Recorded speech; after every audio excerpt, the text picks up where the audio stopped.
This is the Planning Commission for meeting of August 17th, 2023. It's 7:30. It's time to start the meeting. Cheryl, can you call the roll, please? Yes, we should do that. So we'll just start with Commissioner Aspinall. Here. Simpson. Here. Ware. Here. Varga. Here. Treffelet. Here. Grant. Here. I'm here. And Brickner. And Manti. Thank you. Okay. Quorum is present. Can we have approval of the agenda? I move for the approval of the agenda as published. Second. Moved and seconded. All those in favor? Aye. All those opposed? Agenda. First item on the agenda is the planned unit development number 1, 2023. Location is 29905, 29915, 29845, 13 Mile Road. Is the proponent here? Would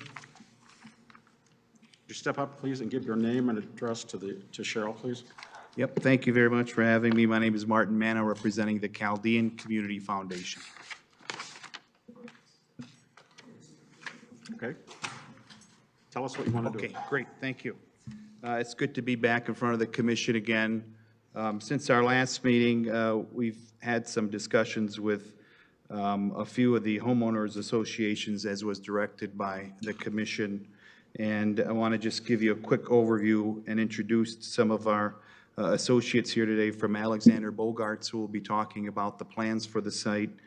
We also have our civil engineers and landscape architects from Nowak and Frost. And Stephen Russo is here, who is our transportation engineer. So the Chaldean Community Foundation, if you're not familiar with the organization, is based in Sterling Heights and also here in Farmington Hills. The Chaldean American Chamber of Commerce is on Northwestern Highway. We serve a growing Chaldean community, but also others who are coming to our offices for health or human services. Our facility in Sterling Heights sees some 40,000 individuals a year, from anything from access to health care to those with developmental or intellectual disabilities. We also serve people who are visually impaired, hearing impaired, and provide access for transportation, including career services, job placements, and other services. Some 25% of our clients are non-Chaldean, and although we bear the Chaldean name, we help anybody that comes through our doors. Again, some 40,000 individuals every year. So part of our mission has been more recently attainable housing. We are a mission-driven organization really focused on attainable housing. We have a project in Sterling Heights, and we are considering this project here in Farmington Hills. And so our focus is to provide attainable housing and along the 13-mile corridor and replace 2 current blighted homes that exist along that corridor. This project is an attainable housing project that isn't necessarily Section 8 as some people might have assumed, or a voucher-based program, but more of a blended program for those that meet an average median income. So it's very close rental rates to what is market rate, and those rates are dictated by the Michigan State Housing and Development Authority. The foundation is applying for funding through the Michigan State Housing Development Authority, and they're typically 30 to 40-year loans that are provided that are paid off during that duration. The foundation, again, is a nonprofit charitable organization, and will be maintaining that property for the duration of the loan. The area in which we're purchasing or trying to purchase the property is adjacent to the Baptist Manor, which has and continues to provide affordable and attainable housing for seniors. And after speaking to the city, the area is in a community development block grant qualified census tract, and it's our understanding that the city has supported other projects along the corridor. We also have had some review of the plans, and you'll hear from our associates about the green space and landscape architects and the plans we have for the area. We also did a traffic engineering study, which we will share the results with you. And many other issues that come up in speaking with homeowners, including traffic. I did have a chance to speak to some members of council about the issue, and I think it was understood that if there are some traffic issues, that road is maintained by Farmington Hills. It's not necessarily a county road, but rather a city road.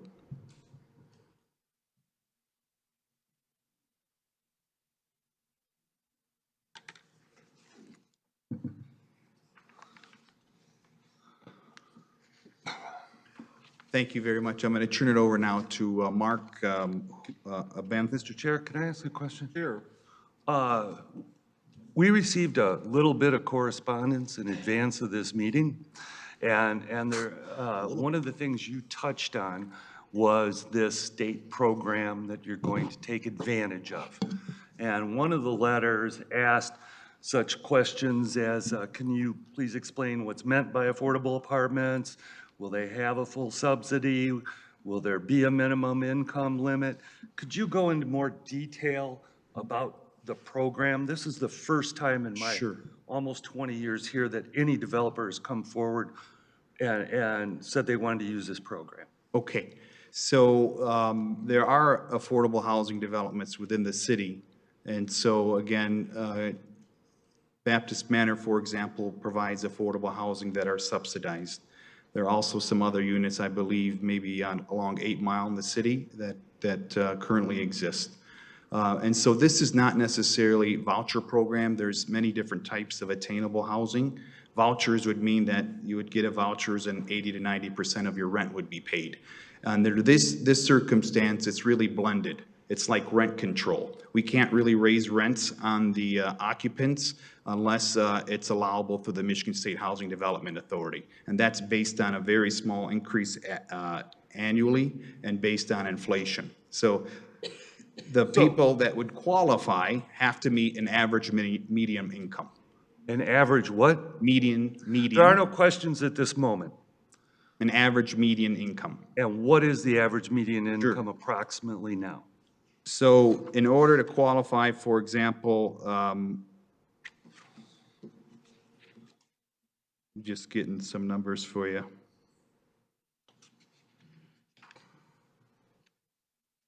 The average median income, for example, for minimum income for 28 of the units would have to be 51,000 and as high as 68,000. So the same letter that I quoted from before also contains the question, is there a preference for the homeless? I'm sorry? Is there a preference for the homeless? Yeah, so this is all under the Fair Housing Act. Everyone is able to apply for the housing.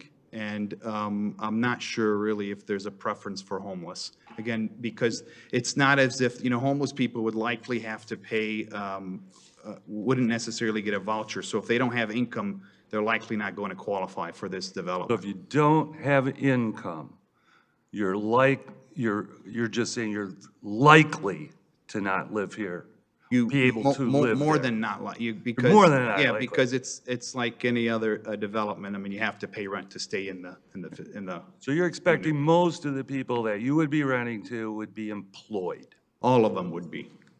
Okay, thank you. Thank you. Clarifying that. Yep. Mr. Brickner?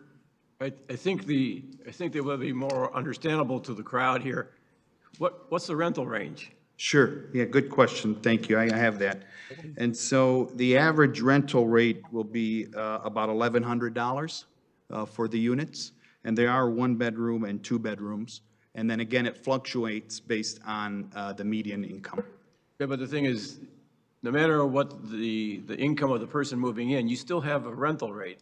Everybody has to pay rent, correct? So the average rent is $1,100, Which is a little bit below the average rental income in the city, which is about $1,400 per month. per month. Yes, sir. Okay, so someone's going to have to come up with at least $10,000, but $12,000 a year to live in the apartments. Yeah, and the benefit is, as a nonprofit, we provide those social and human services, so we will help all of the tenants. Also, if they're not employed, we'll help them find jobs. We could provide transportation to them if needed. and other wraparound services. No, the only thing I'm concerned about, this is not free rent.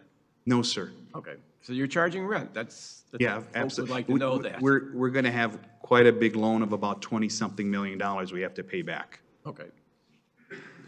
Yeah, just briefly, and I can understand the questions from the commissioners to the applicant, and I guess in light of some of the letters that you got, I can understand why you might want to kind of lay some of that out for the public at the beginning of the meeting. But as I mentioned last time, none of those things are among the issues that you're going to be considering when you say yes or no to this development. So you have, when Joe goes through his presentation, he's going to talk about what the standards are for getting a PUD approval, a land use approval. You're not going to be weighing in on what the income of the people who are likely to be living in these units is going to be, what the rent is. These are new issues that are coming up, I think, because there's some interest here. These are not the things you typically consider as a planning commission. It's not what the council is going to be considering. You're going to be looking at the same standards you always look at for a proposed PUD, which Mr. Tangari is going to go through. And none of this stuff that you're hearing is something that you can bind anybody to. It's not going to be in a PUD contract. So I just want to make sure the commission, whomever else is listening, the income issue is what it is. The land use issues, which you're going to hear about from your planner, are what you're going to be making your determination on. Thank you.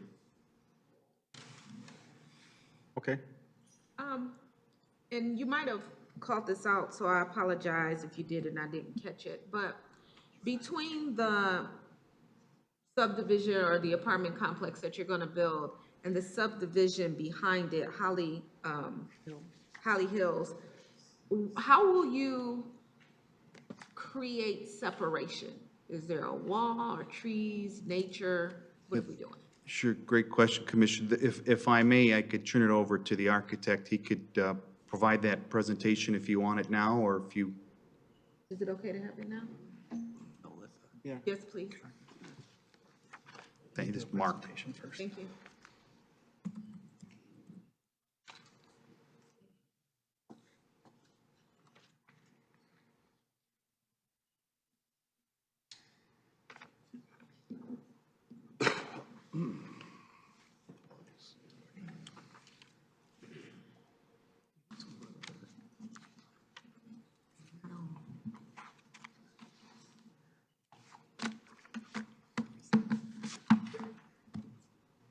Super. Yeah, thank you.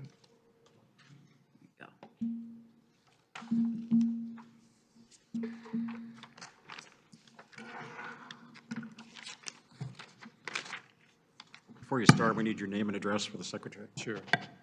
Good evening, members of the commission. Pardon me? Talk right into it. Yeah, There we go. Can you hear me now? lot better. Good evening, members of the commission. I'm Mark Abernatha with Alexander Bogarts, the architects for the project. I'm going to try and be brief, but I think after I go through my presentation, it'll be helpful as a reminder to the commission who have seen some of it before and the public as to what we're trying to do from a standpoint of the design of the project and respecting our neighbors. As you're aware, we went through a series of submissions, and we've already had a meeting with the Planning Commission, and we met with the homeowners. Initially, we've been qualified for the initial part of the PUD, and that was done with the Planning Commission 2 meetings ago. Since then, as part of the PUD requirements, we've had to submit a much more detailed set of plans. That first set of plans was a concept plan, just introducing the project and why we felt we qualified, which the commission agreed that we did.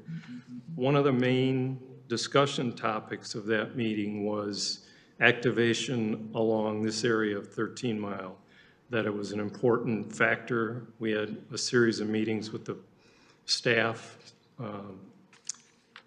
and various parts of the community itself. And at that point in time, that was one of the key things that was discussed. Our project will, in a very significant way, activate this area. It will encourage other developers to come into an area that is not active right now and continue to develop along that corridor, which is something that's very important. And as I said, when we previously were qualified, there were a series of things in the ordinance that we have to meet from the standpoint of qualifying for a PUD. Out of those 8, you're required to have 1. We felt we met 3. I know the commission voted on 2 of them, but I just wanted to stress compatibility of adjacent projects. There's existing multifamily on both the west and east side of 13 Mile, which we're compatible with. Act as a transition to single family to 13 Mile, and then once again, activating underutilized parcels in the community. Also, since that meeting, the fire department and the engineering department did detailed reviews of the plans that we had to date. Another thing that we do as a firm, whether it's required or not, we try and meet with the homeowners, but we also try and meet with the fire marshal and the engineering department right up front, because we find that we can get a project down the road and the fire marshal will look at it and have concerns, or engineering will look at it and have concerns. So we had to sit down with both of them and our team and discussed a number of things. And a couple of things that came up, key things. We did a complete fire truck turnaround movement throughout the entire project to show the fire marshal that in fact he can get his vehicles completely throughout the project. He was concerned, right now we're showing 2 means of egress, our main egress in that aligns with a sub across the street. We had proposed a turf block emergency access to the east. He was concerned about how that would work, and we both agreed that if we made that an actual paved emergency access, that would be better for him. The other concern that came up in some of the letters was some of these dead-ending parking zones. We did those for a number of reasons. We want to give good circulation for parking in and around the buildings, and also, rather than flood the center of the site with parking and not have a park, it gives better circulation and allows for this park. But there was a concern there, so what we decided we would do is we would put a T-turn at the end of this, a T-turn at the end of this, and stub the drive to the west, which I'll get into, and then also up in here, create a stub to the east. The engineer mentioned something about potentially circulating a road completely around the buildings, on the back sides of the buildings, and also having a marginal access road. We're aware that none of this is coming up. Let him finish, please. Let him finish. Let him finish. You'll get a chance. And we had discussed at our initial meeting that this site is going to be a private development. The development, typically single-family subdivisions and other commercial developments that have marginal access roads, they make sense, or they connect different communities. Because this is a private development, typically apartments do not have marginal access roads or connectivity to other developments. That doesn't work for our project from a management standpoint and circulation. So by providing the emergency access stub to the west and to the east, we felt that that would be a good way of solving that. So, and when it comes to complete circulation around the building, all of these buildings are going to be fire suppressed. They have plenty of access on all of the sides of the buildings. And so between that and the circulation around the site, we were in a general sense of agreement that that would be a good way to approach the Planning Commission and discuss with them their feelings on how to move forward. So if we're in agreement as to that that's a good direction, that's what we would do if we were able to get through Planning Commission and Council, because we have to come back to you for site plan approval with those details on the plan.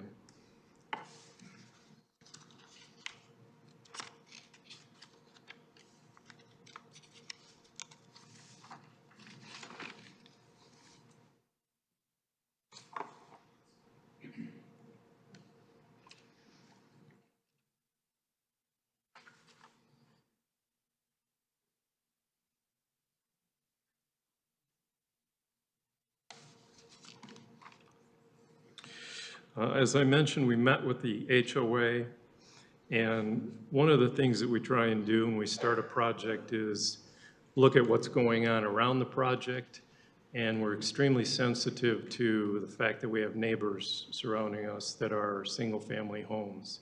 The discussion was, how did we address that? That's one of the very first things we do, aside from meeting with them, to show them how we're trying to address it, is from a design standpoint, not only architecturally, but from a site standpoint, how we address it. And we did it in a number of ways. From an architectural standpoint, when you look at the renderings, what we've done is we have a mix of a 2- and 3-story building. It does 3 things. It puts more units within a building. It decreases the buildable footprint on the site. It maximizes the green space, allows us to save more trees, and create greater buffers to the single family rather than having more buildings on the site. It also creates interest by having 2-story ends, 3-story centers. That vertical break in the roof line creates a lot of interest along with the other architectural details that are on the building. We could have done an all 3-story building that would fit within the confines of the zoning ordinance, but we chose not to do that. And lastly, when it comes to the neighbors, the 2-story elements, and I'll show you the sections and the site plan, they relate to the 2-story, which is typically single family, either ranch or 2-story. So we did that for that relationship in terms of massing and scale as the building stepped down towards the property line.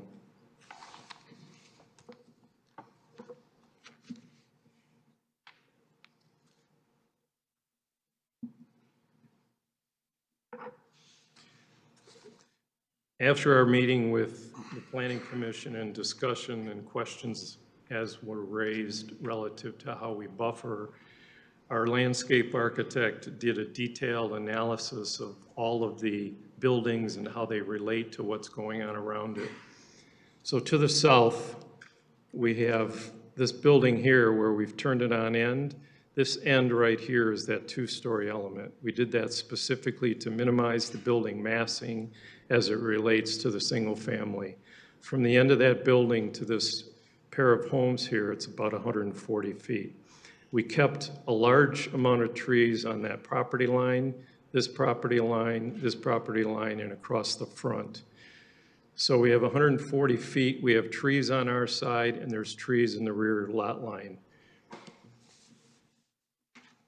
You can see from the section, we've shown the profile of our building in terms of scale, the 2-story to the 2-story home here. The trees that are here, we actually went out on site with a drone, flew the site, looked at elevations of trees, and we're approximating we're between 30 and 50 feet of height on those trees. And that relates very well from the standpoint of creating a very big buffer between the architectural detailing and the adjacent home. This is the other home right here. You're at 151 feet. Where this building was turned on end because of the relationship to the park and the overall design and circulation, this building was set 50 feet off the property line. This building was shoved north to 65 feet to create an even larger setback. And then our detention pond is here, so this next building is some almost 250 feet away. We've also noted that right here is at the bottom of this language where we're open to meet. We brought this up at the meeting, and we brought it up earlier, with all of the surrounding residents that front the property. We'll meet with them on the site, look at view sheds from their home back into the property, and if we see openings in the trees or anywhere that we might want to plant some type of an evergreen tree to help additionally buffer that area, we're open to doing that.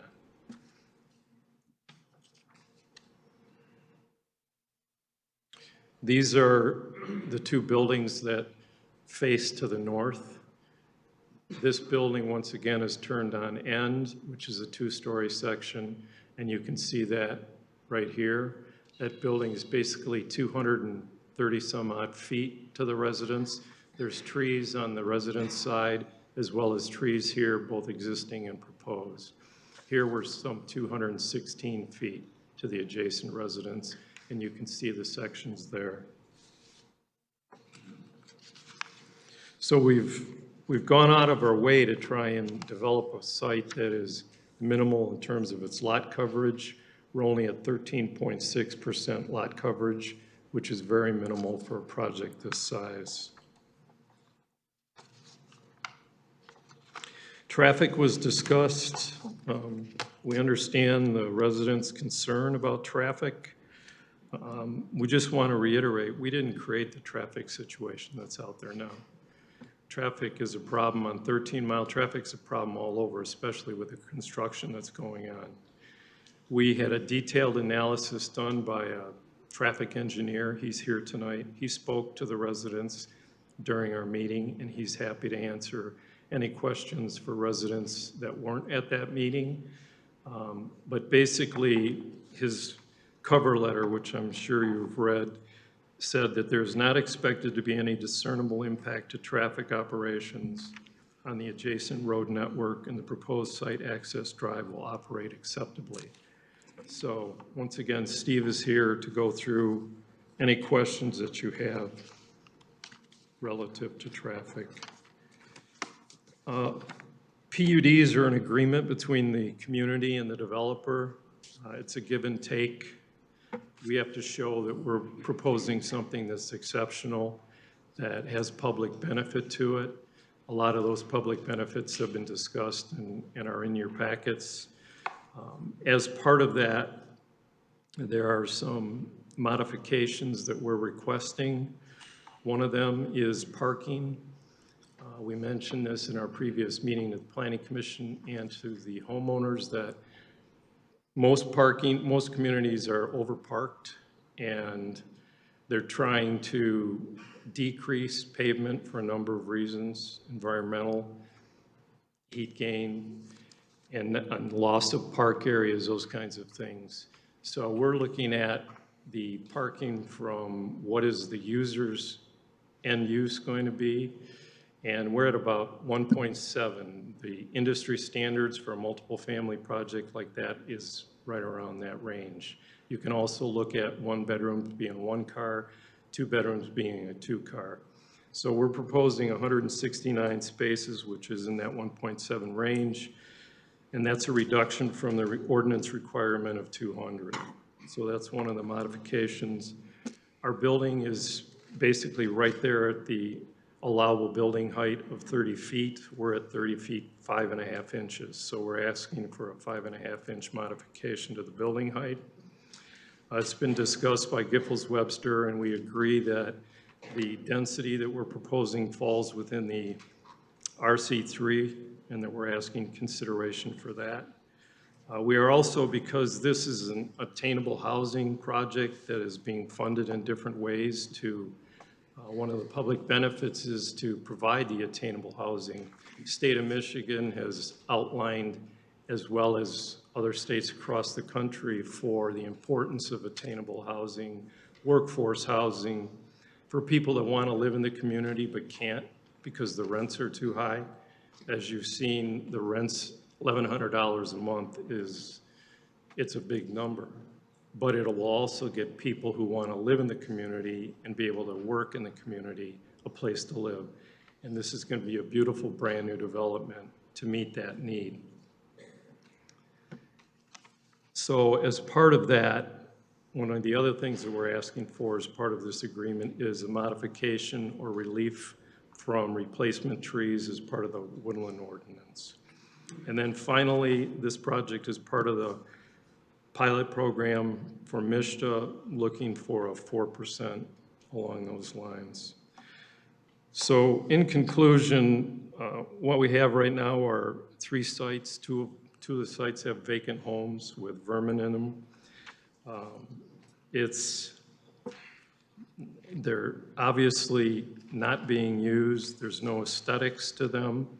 There's been a phase 1 study done on the project that's talking about having to have asbestos removal, and they're basically blighted. And when you look at the project we're proposing and what it's going to do, especially as far as attainable housing, we believe it's going to be an excellent fit for the community and a perfect PUD application. It's going to increase property values. It's going to provide.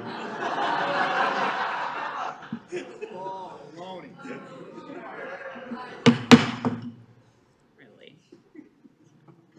It's going to increase property values. It's going to provide employment during construction. It's going to provide a brand-new park in the center of this development that can be accessed off 13 Mile.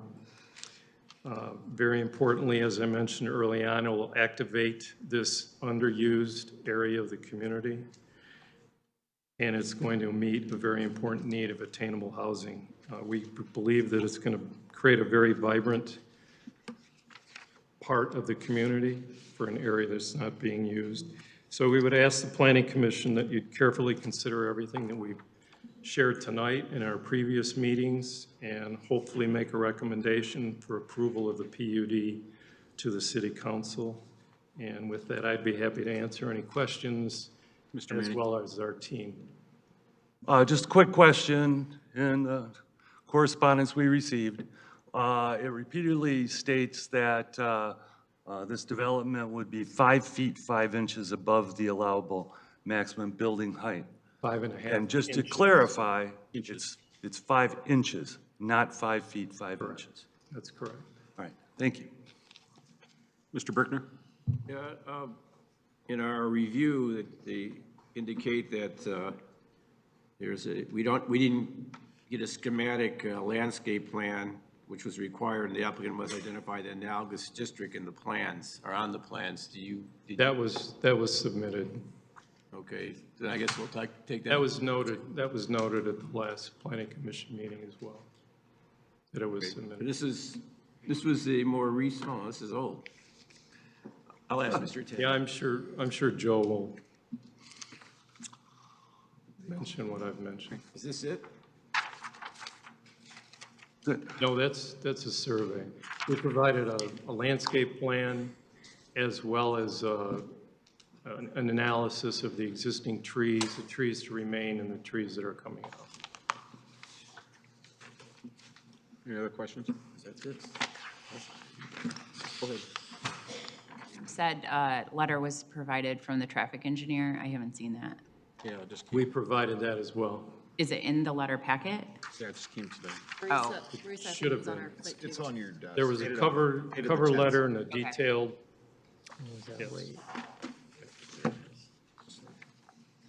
Yes. So thank you for the detailed answer to my question, but just for my clarity, in your image, where you have the red border in the back dividing from Holly Hills property, the trees that look mature, yes, on the other side of your red line, those are on the resident's property? There are trees on both our property and on the residents, correct? That are mature and existing today that you are not touching? Correct. Okay, good. And we're proposing, as I said, to add additional trees along that tree line And and that's, to meet with the residents to make sure that, there's a comfort level as to, and that's the trees on the interior side of the red Correct. line that you're adding? So has there been by? no, there are existing trees there as well. Right, and then, understood. yes. So has there been any research from your team on that impact of that tree line for the wildlife that's currently there? My understanding, I'm not a wildlife expert, but when you look at wildlife and you look at going into a site like this, you're going to be removing trees and wildlife is going to move around. But what happens is when you save trees, if we were going to go in and scrape the site completely and not have any trees, then that creates a problem. But as long as you have trees and you have vegetation, which we call a wildlife corridor, it allows them to move along that corridor to other areas and they adjust their habitat to their habitat. Thank you. Anything else? I'm good. Mr. Tenjeri? You're up. Okay. All right, so We are looking at 3 parcels on 13 Mile, the south side of 13 Mile. This is a planned unit development, so it is, as was stated earlier, a bit of a contract between an applicant and the city. Planned unit development allows the city to grant certain exceptions to zoning ordinance standards in exchange for the applicant meeting certain criteria that are outlined in our ordinance. The process for planning and development is for the applicant to first come to the Planning Commission for what's called pre-qualification, where they present, it can be a pretty general idea, to the Planning Commission, and the Planning Commission will look at the criteria in the ordinance and decide whether or not to grant pre-qualification to the applicant, whereupon the applicant then has the option to come back for a final planned unit development approval. The Planning Commission can deny a pre-qualification and the applicant can still choose to move forward. The Planning Commission can grant pre-qualification and it does not necessarily guarantee final approval. So final approval is really where everything happens. Now, when the Planning Commission grants final approval, it is not the final word on that because they are making an actually making a recommendation to the City Council, and the City Council will make the final decision as to whether or not to approve the planned unit development. In this case, they have not submitted a final site plan concurrent with their planned unit development, so if the City Council were to approve the planned unit development, they would come back here for final site plan approval after the fact.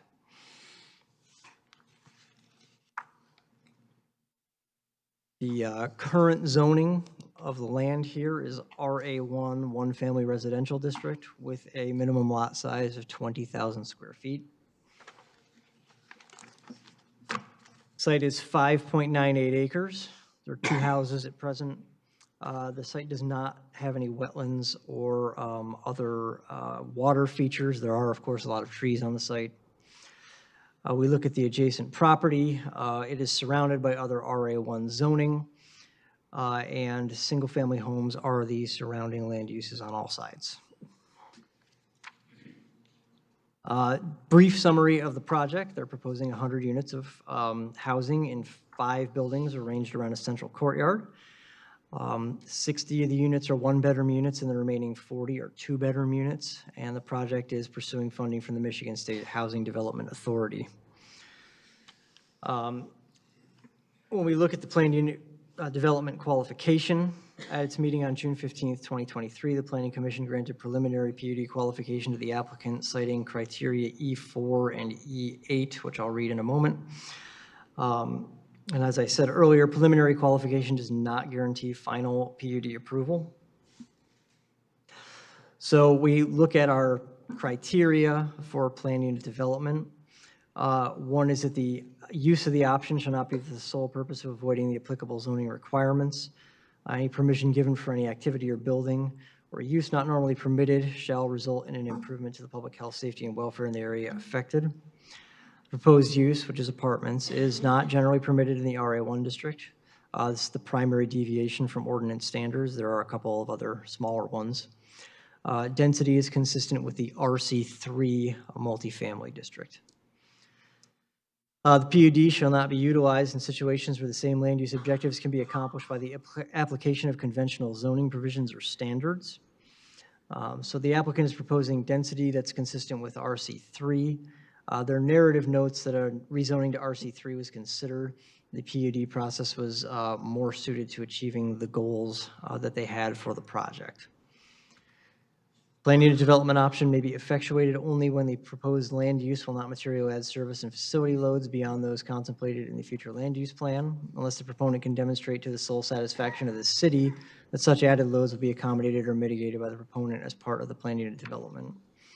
So the number of units that's proposed on the site definitely exceeds the number of single-family units that could be built under RA1 zoning. It's 100 versus 13. The applicant should provide a traffic study, which is noted in our letter. They have provided that since our letter was written. And some details were given about that. If we do have questions, they do have their traffic engineer here, so we can go through that with them.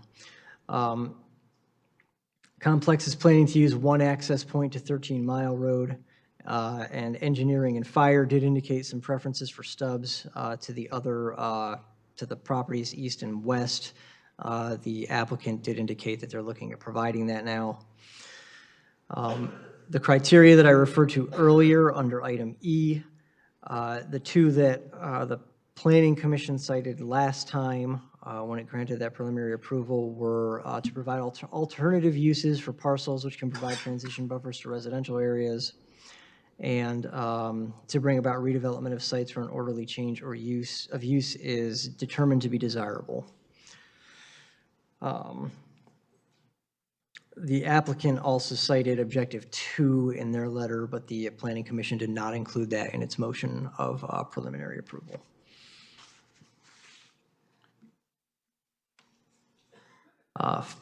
Last standard is the PUD should not be allowed solely as a means of increasing density or as a substitute for a variance request.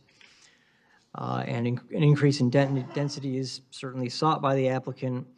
Given the proposed use is not permitted in the underlying district, the request obviously also is going for the different use there. When we have a request for final PUD determination at the Planning Commission, we have a series of items that are required to be submitted to the city. I've marked most of these as being received, except for the schematic landscape plan. That landscape plan was submitted after the completion of our letter. We do have that now, but at the time this letter was written, it was marked as not submitted because it had not been submitted yet. Also, there is a requirement that they identify land use areas on the plan. This plan has one land use area, and that is multiple family.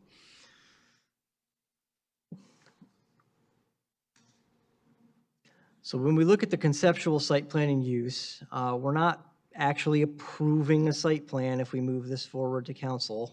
They will come back for a full site plan approval.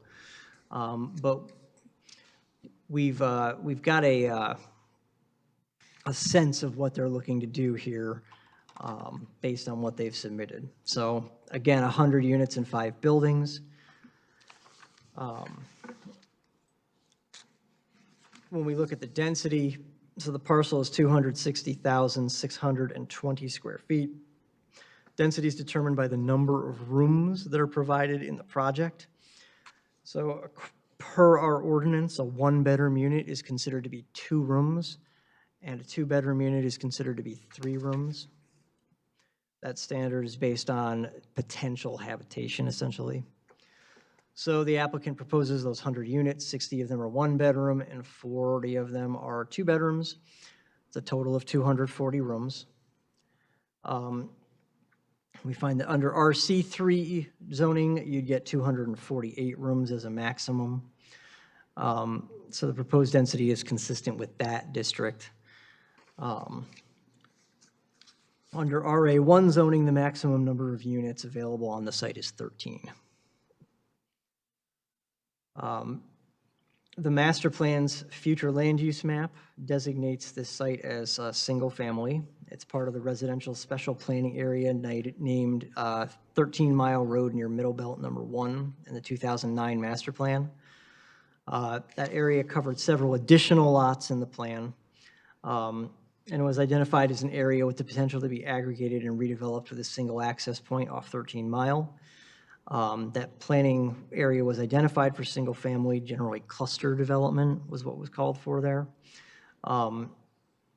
There were a set of goals in the master plan for that special study area that included maintaining the one-family residential use character of the road frontage, encouraging assembly of parcels and development of one-family lots based on the concept plan, which was included in the master plan, and showed that cluster arrangement, protecting the natural features of the area, such as hillsides and trees.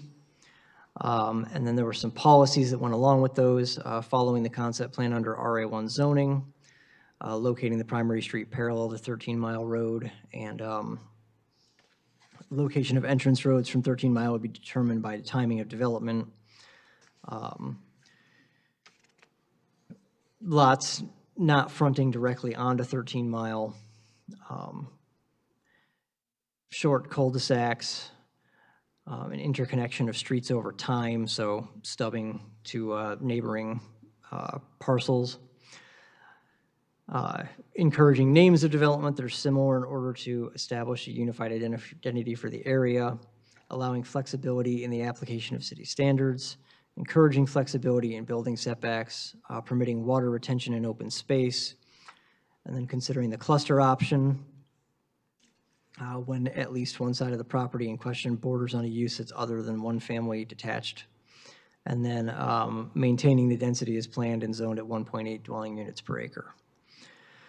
We look at the dimensional standards of the RA1 zoning district. The applicant is seeking relief from the height limit of the district to permit a building that is 30 feet, 5.5 inches, rather than the RA1 permitted 30 feet. So it's 5.5 inches taller than is permitted in the district.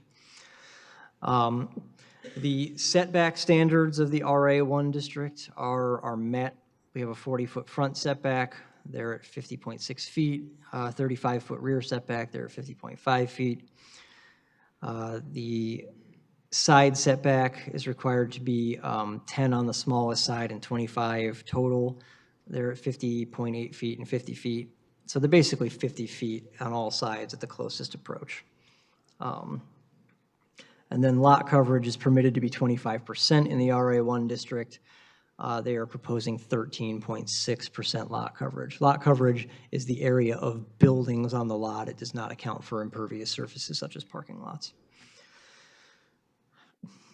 We do require screening of rooftop or ground-mounted mechanical equipment, so that's something that will have to be provided at final site plan. It appears that these would have ground-mounted equipment. Site shows 4 dumpster enclosures. They're generally located between the proposed buildings. Details of those will also be required at final site plan.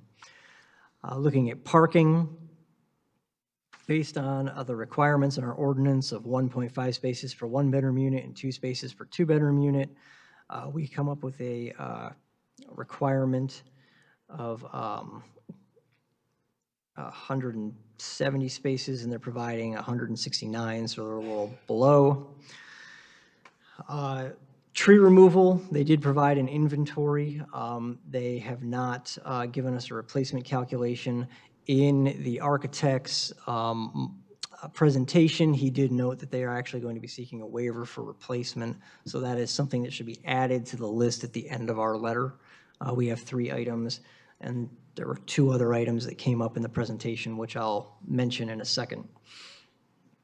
Finally, we did note that a schematic landscape plan was required at final PUD determination, and none had been submitted at the time we wrote the letter. One has since been submitted. The detailed landscape plan that will have a full accounting of species and the size at planting and things like that would be required at final site plan if they get to that point. So finally, when we look at the relief that they're seeking from ordinance standards, they're looking for the permission of multifamily, and they're looking for it at the RC3 density. They're looking to permit a reduction in parking so they can have 169 parking spaces. They are looking to permit additional building height, an additional 5.5 inches of building height. And they are also looking at relief from the replacement, tree replacement requirements. And then finally, the dead-end parking lanes in excess, anywhere where they're in excess of 8 spaces, that is also relief that they're seeking. Do you have any questions for me? Steve? So Joe, if this was already zoned RC3, would most of this design work other than the 5.5 inches in the parking? I am going to actually open the ordinance so that I can verify that, but just give me 1 second, because I want to look at the setbacks that are in that district before I answer your question. 6 acres, 100 units.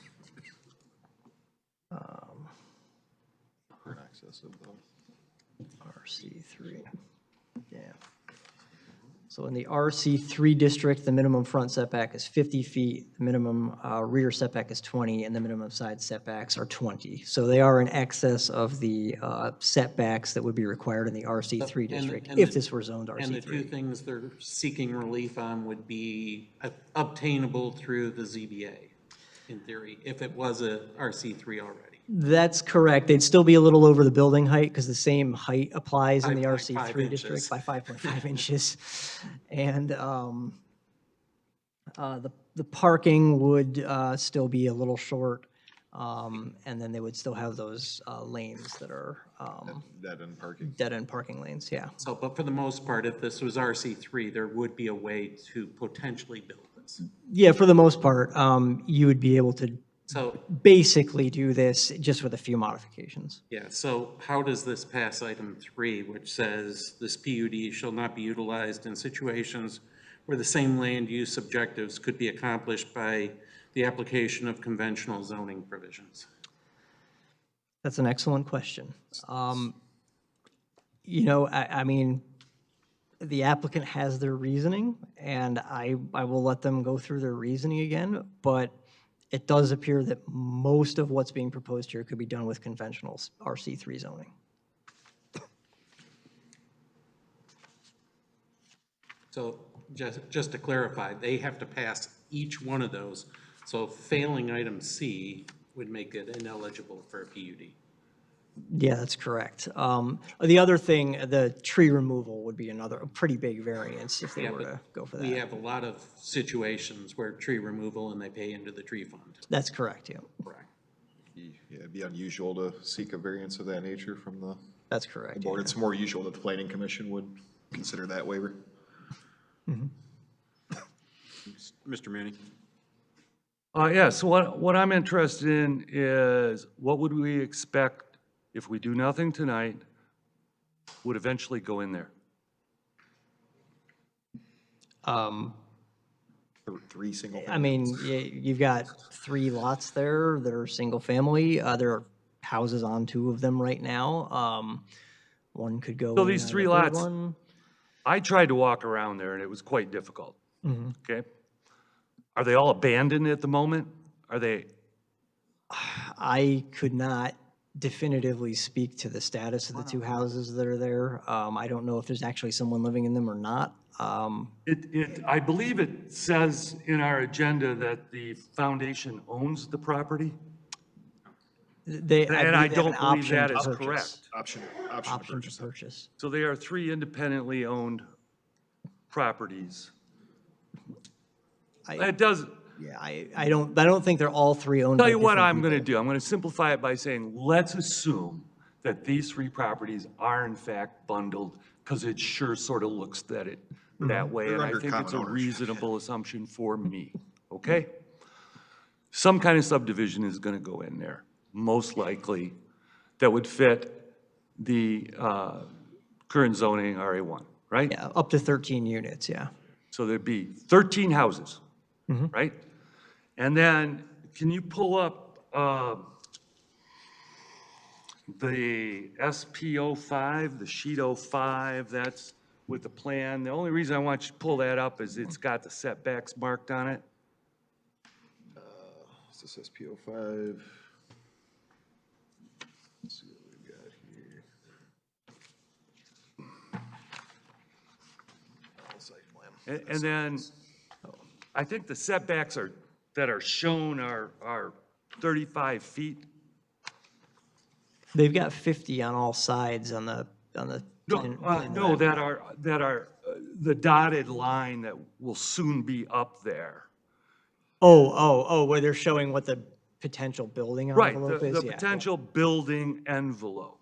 yeah, 35 feet in the rear, 40 in the front, and then 10 and 15 on the sides. And so that's the possible envelope that could Correct, be. yeah. You could, in other words, you could go to the building department and pull a permit and build anywhere in there without coming to the planning commission. Single-family homes, yeah, but if you were, Exactly. if you were gonna put Exactly. a subdivision in there, you would have to come to the planning commission. If you put a subdivision in, you would have to come here, and we would be hard-pressed to approve anything that was proposed inside that building envelope that met the setbacks, correct? Yes, if they were meeting the setbacks. And it was a how many homes did you tell me? 13 homes. 13 homes, yeah. All right.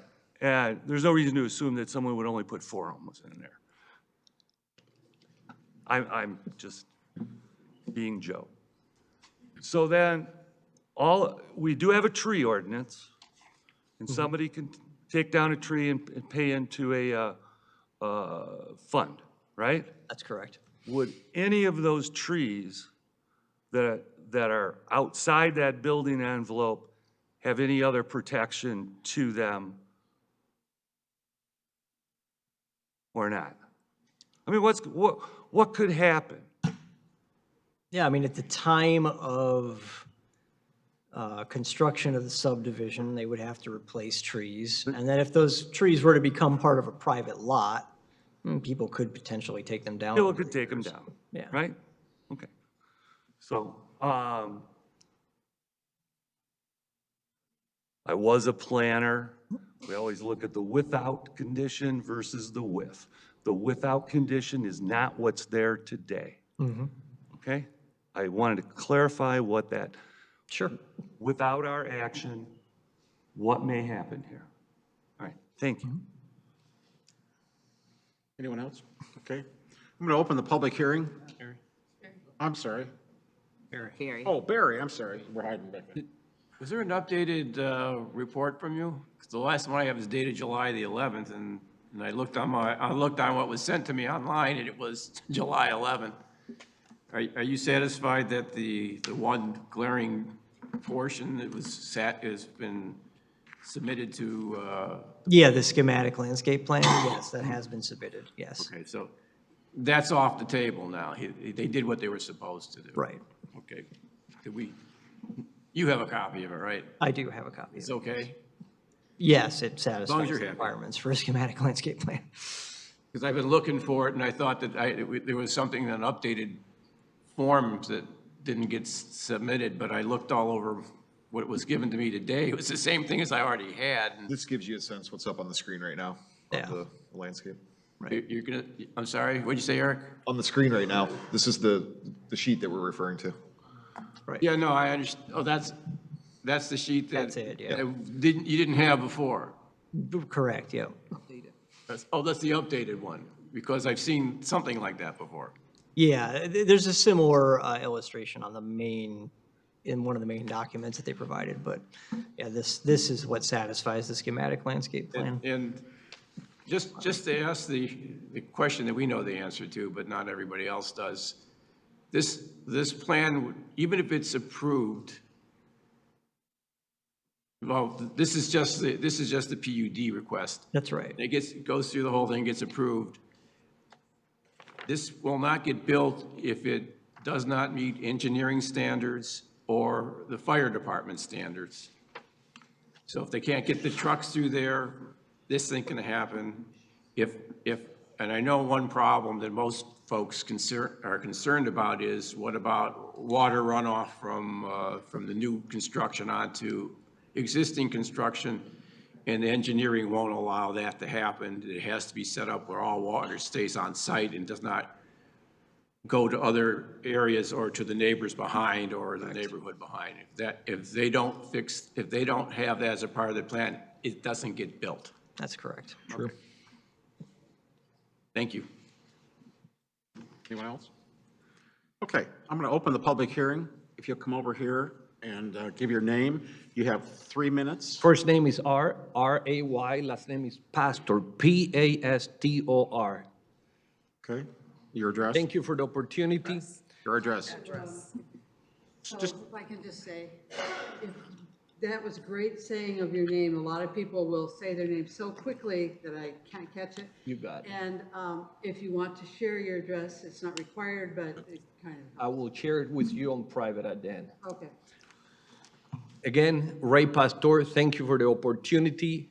I moved to Farmington Hill 30 years ago. I have been in Holy Hill Farm for the last 25 years. We emphatically, from Holy Hill Farm, oppose the rezoning of 13 Mile and Middle Bell. Reasoning, we have a master plan in the city and the community. RA1, you can build houses in all those 3 lots, a total of 13 of them. The reason why they're asking for a PUD is because they really want to build an RC3, as you very clearly asked for, and he answered. The problem is that too many rules are broken. They don't have a building next to it, like an office building is required close to it. They don't have an apartment building right next to it. So RC3 definitely will not be possible. But it's enough loopholes on a PUD, a planned unit development, that yes, it can be approved if you don't know the details. Now, next point, it is that when we go to specifically my subdivision, which is neighboring this new development, is an RA1, 138 lots with 138 houses in each lot with a family in each one of them. Many of them Chaldeans, and many of them are aware of the development as well. And we welcome that community. We don't welcome the rezoning. We would like them to be in Farmington Hills.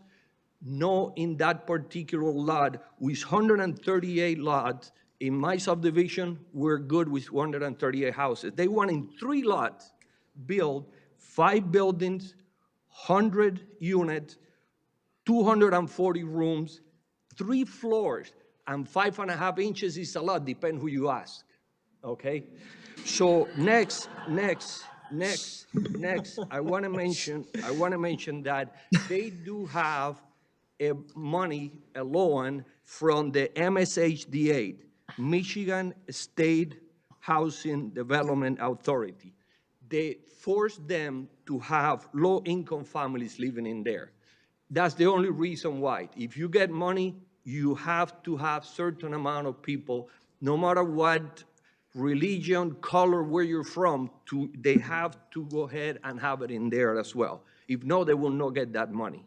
So the next thing is that in Farmington Hills, 38% of properties are rentals, and 412 are units affordable housing.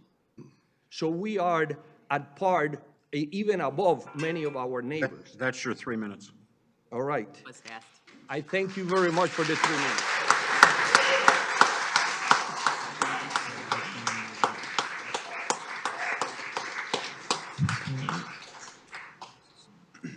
Okay. My name's Raymond Pastor. I'm a homeowner in the Westgate subdivision, which has 75 homes and only 1 entrance and exit. It's directly across the street from the main entrance of this development. My 2 major concerns of this rezoning are traffic and destruction of habitat. This proposal would more than double the average amount of traffic this intersection already sees. And as the architect already said, traffic is a huge issue. This intersection is also where twice a day during the highest volume of traffic, school buses stop and pick up and drop off our most important members of our community. Doubling the traffic would put these children at even higher risk. The risk would inevitably force the need for another traffic light, which we already have one, less than 850 feet west of the entrance. The ideal spacing of traffic lights is about half a mile, which is 2,640 feet. Another stoplight in such close proximity would drastically impact our community's quality of life. As for the destruction of habitat, the aerial survey conducted last year shows that Farmington Hills is plagued by an average of 20 deer per square mile, which is roughly 730 deer within the city limits. According to the DNR, about 10 per square mile is healthy. Another report from last year shows that Farmington Hills had the 2nd most deer-related accidents of any township in Michigan at 125. Currently, we share the burden of these animals. Displacing as many as this rezoning would will only exacerbate the issue we already have. On top of everything I have already mentioned, the rezoning goes against the city's master plan, which is to maintain this stretch of land as 1-family residential housing and protect the natural hillside and trees our community values so much. Enticing developers to bring more development to this area is not something I want. I am adamantly against the rezoning, and I implore you to please not let this pass. Also, I came specifically to speak about rezoning, but after seeing this, I do have to say the architecture is hideous. So, thank you for your time. Okay, Can't be a response. we're never going to get through this. It's going on 9 o'clock. All of you want to talk, you got to stop the clapping. Just step up, do your 3 minutes, and step away. Mr. Chair, just a reminder that your planning commission rules prohibit the clapping and that. You wrote those rules like every other planning commission that I know and I represent to prevent intimidation so that people feel free to come up even if they're not going to be clapped. So I implore you to remind the folks here. I think everybody. Listen, and that's it. Thanks. That was real good. That went well. Got to be said. Go ahead. Mr. Chair. With your permission, sir, I will read part of this and my girlfriend will read the other part. I asked you earlier today and you said it could be allowed. My name is Kathy Like. I live on Richmond Hill in the Westgate subdivision, directly across from 13 Mile Road. It is directly across from the PUD proposed. I've lived there 37 years. I've seen many changes in the residential and commercial areas surrounding my home. Some are good, some are bad. I'm hoping all the council members are aware that this approximate 6 acres is located in the middle of 21 acres of residential special study area. In 2014, Detroit Baptist Manor requested rezoning of a portion of this same area from RA1 to RC1. This request is still in progress according to the city records.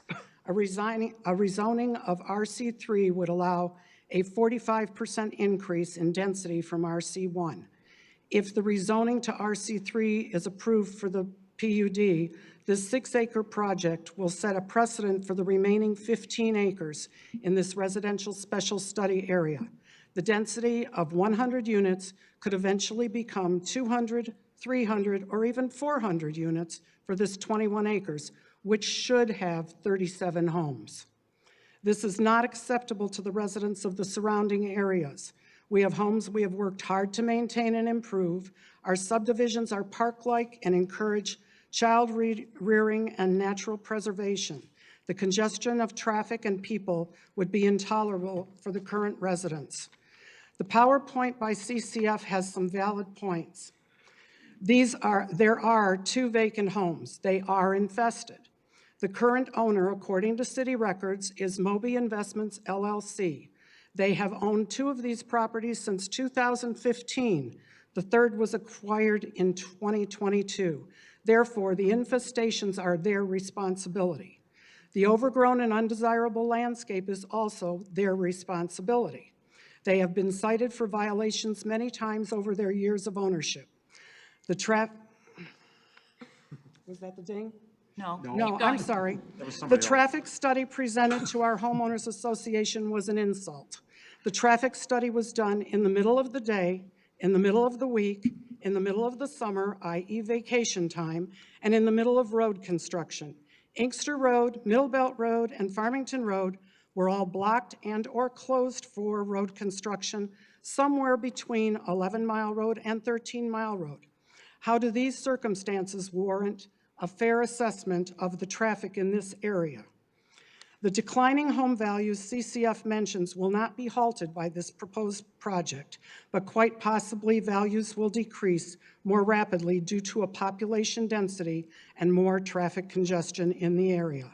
I will now turn it over to Mrs. Nagoda. My name is Michelle Nagoda, Nagoda.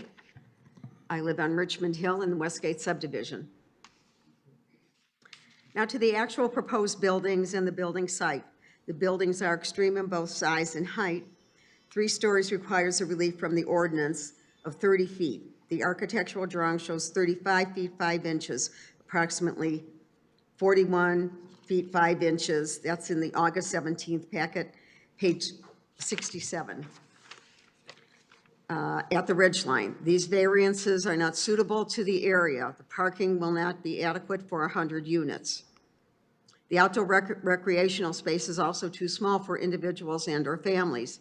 The dimensions given to our homeowners of 100 feet by 150 feet is smaller than 1/3 of a standard football field. Supposedly, this public area will include a playground, picnic area, gazebo, and other outdoor uses. Not one of the 100 units will require the residents to have an area median income. The range of income stated from 30 to 80% of AMI. How will they afford to live in the area? Page 20 of June 15th packet. CCF proposed tax-exempt construction and permanent loans along with gap funding to finance this project. In other words, the majority of funding will be with taxpayer dollars. The rents collected will also be subsidized with taxpayer dollars. Page 20, original June 15th packet. What contribution will the unit residents be making to our city? I ask the City Council to consider the residents of our community first and foremost. We have a love of this area because it is park-like. We enjoy our natural surroundings. We love our city, but we do not want or need the density in our community. We have a very nice neighborhood. We have single-family homes. It's RA1. It should be kept that way. Thank you.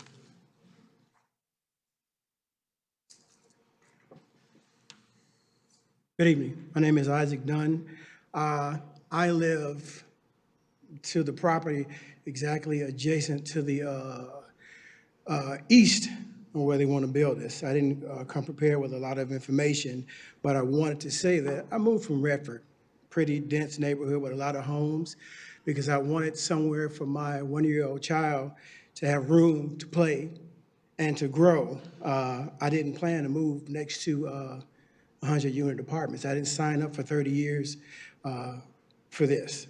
I just spent $100,000 in upgrades at my house, and this will surely bring down the property values. It's going to increase noise pollution. I don't believe that was discussed in this study. It's going to change the wildlife habitat. I love seeing my deer, my rabbits, and everything else on my property. My son enjoys these things. It's not a lot of light on 13 Mile in the area, and I'm okay with that. It's going to increase light pollution. 169 parking spots. Everybody's warming up cars in the wintertime. I'm sure that's going to change some things. So I just wanted to say that, I'm not a fan of this idea. I'm not a fan of living next door to a vacant property, but I would rather have that than have this. So I have. Thank you.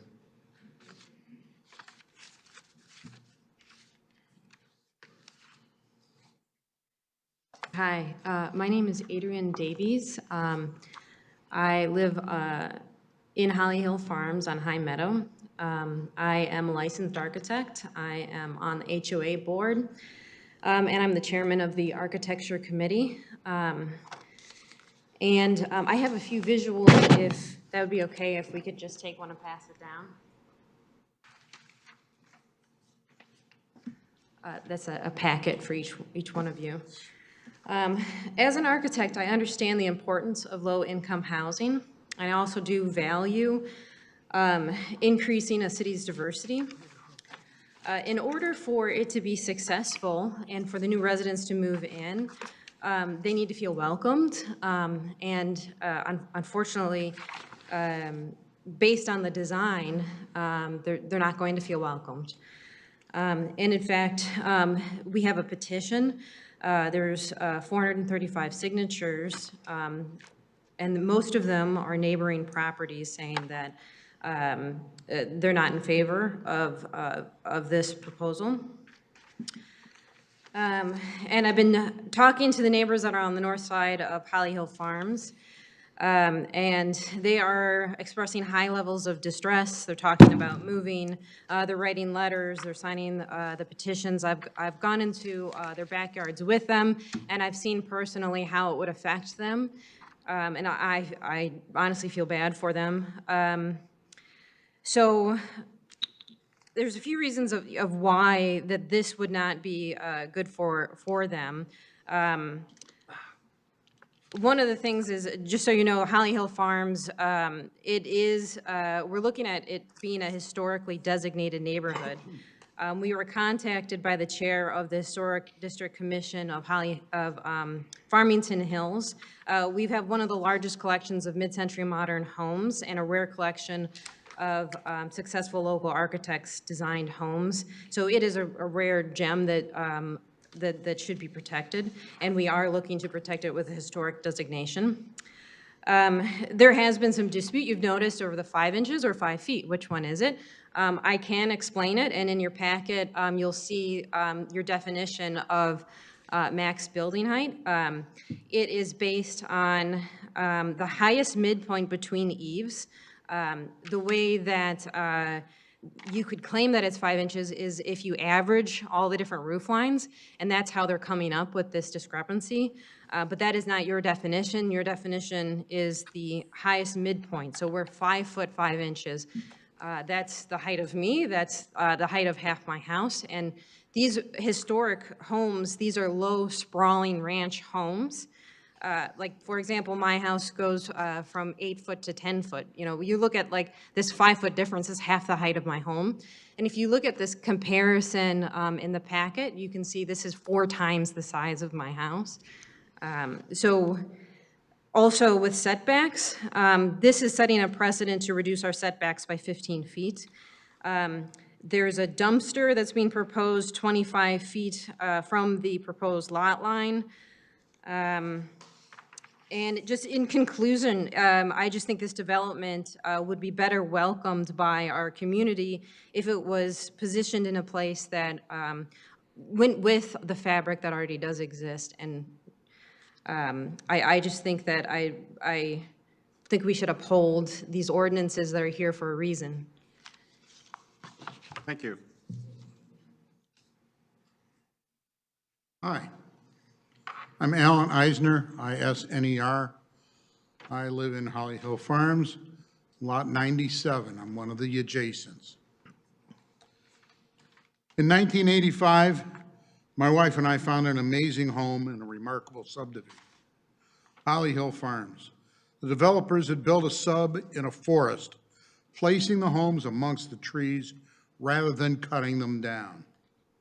The beauty of our development has attracted nearly a United Nations community of people. Muslims, Jews, Christians, blacks, whites, and Asians, all actually caring about each other. That's the magic created by single-family housing that you can't find in multiple family housing. Pride in ownership and a true sense of community. But now a developer wants to bring a multiple family, oversized apartment buildings into this historically single-family housing area, an area whose RA1 status has been upheld time after time since the founding of the city of Farmington Hills. We consider such a long-term zoning plan to be tantamount to a covenant with those of us who have invested in the homes in this area.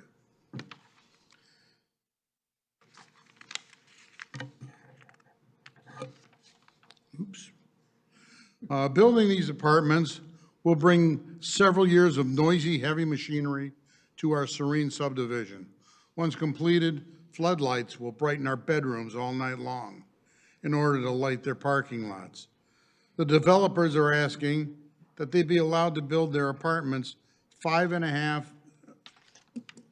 feet taller than is allowed by the master plan. That might not seem to be much, but it's taller than me. Okay. I'd like you to note that at that height and with some of the apartments facing south, the view from their living rooms will be our lives. The privacy that we have cherished will be gone. The massive concrete poured for the parking lots will interfere with the water table, forcing those with wells to re-drill and forcing the apartment complex to establish a retention pond. Since this pond is human-made and is not sourced by a creek, but is sourced by the runoff of rainwater, salt, fertilizers, and insecticides, and without any runoff of its own, the pond will be stagnant and a true breeding ground for mosquitoes, a health hazard, 30 feet from my property line. Ladies and gentlemen, Allowing this complex to be built will be a disaster for Holly Hill Farms. Please do not rezone this land. Continue with the vision of the Planning Commission. Your 3 minutes is up. Who came before you and cast your vote against rezoning. Next.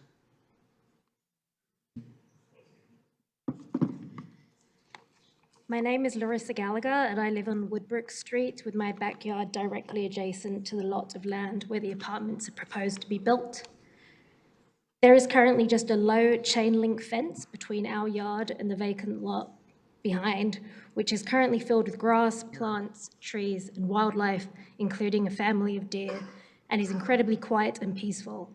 I have a long list of concerns regarding the proposed apartments, which is not possible to cover in 3 minutes, including topics related to noise, pollution, traffic, reduction of privacy, security, altering the natural flow and drainage patterns of water that could cause pluvial flooding for our current residents, destruction of wildlife habitats, and deviation from the city master plan as respects woodland ordinance and maximum building height.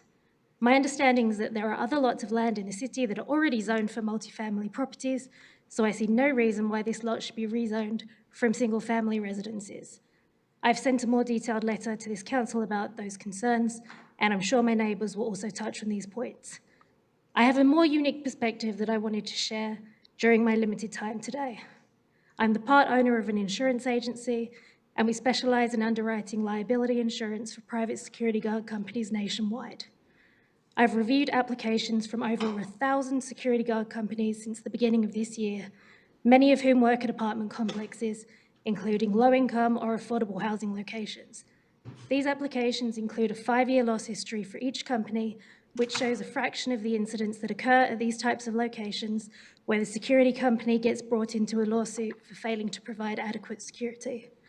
The types of incidents we regularly see at apartment complexes, and especially at low-income or affordable apartment complexes, include vehicle theft, burglaries, vandalism, noise complaints, altercations with security guards, and violent crimes at these locations, including physical assault, shootings, stabbings, and rape.